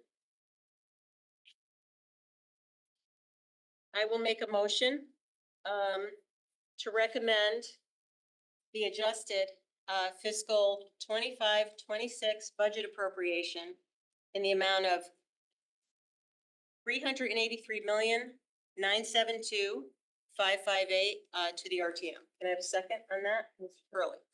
Okay. All in favor? Mr. Penley, Mr. Mottola, Ms. Charlton, Mr. Curley, Mr. Stark, opposed? Mr. Walsh, Ms. Ruggiero, Ms. Leclerc, and Mr. Myers. Okay, great. The budget passes and goes to the RTM on a 5-4 vote. Thank you, everyone. All right, we still have to do the WPCA. So let's go to the WPCA. If you're gonna take 204 and 205. And we'll start with where, actually, I apologize, page 203, since service revenue. Anything, Mr. Stark, you had your hand up on revenue? Yeah, likewise. As we did with regular budget, we reduced their share of investment. Line It's a decrease. Sorry. It was a decrease to print. Yeah, sorry. 44001 needs to come down by $95,233. So moved.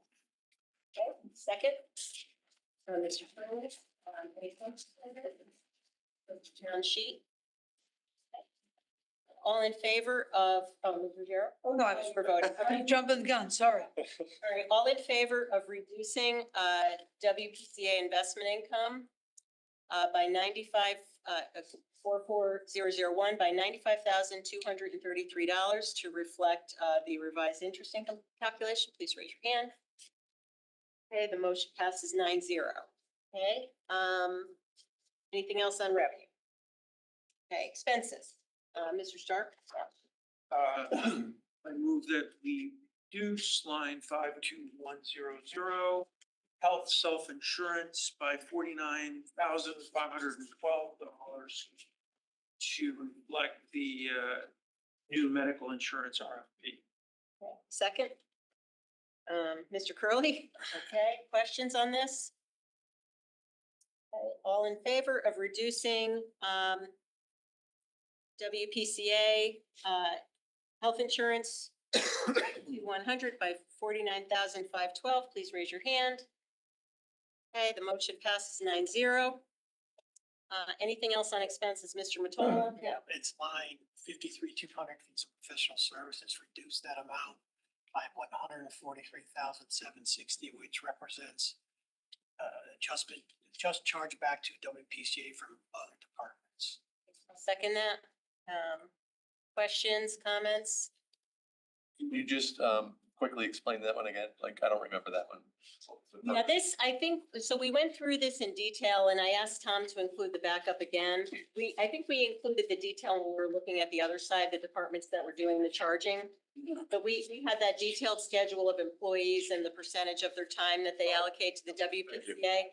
So this is a correction to get that number in line with the other departments. Okay. Thank you. Any other questions on this?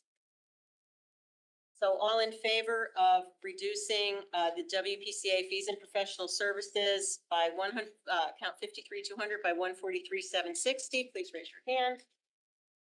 Okay, that motion passes 9-0. Okay. Anything else on WPCA? Okay, I'll make the last motion, which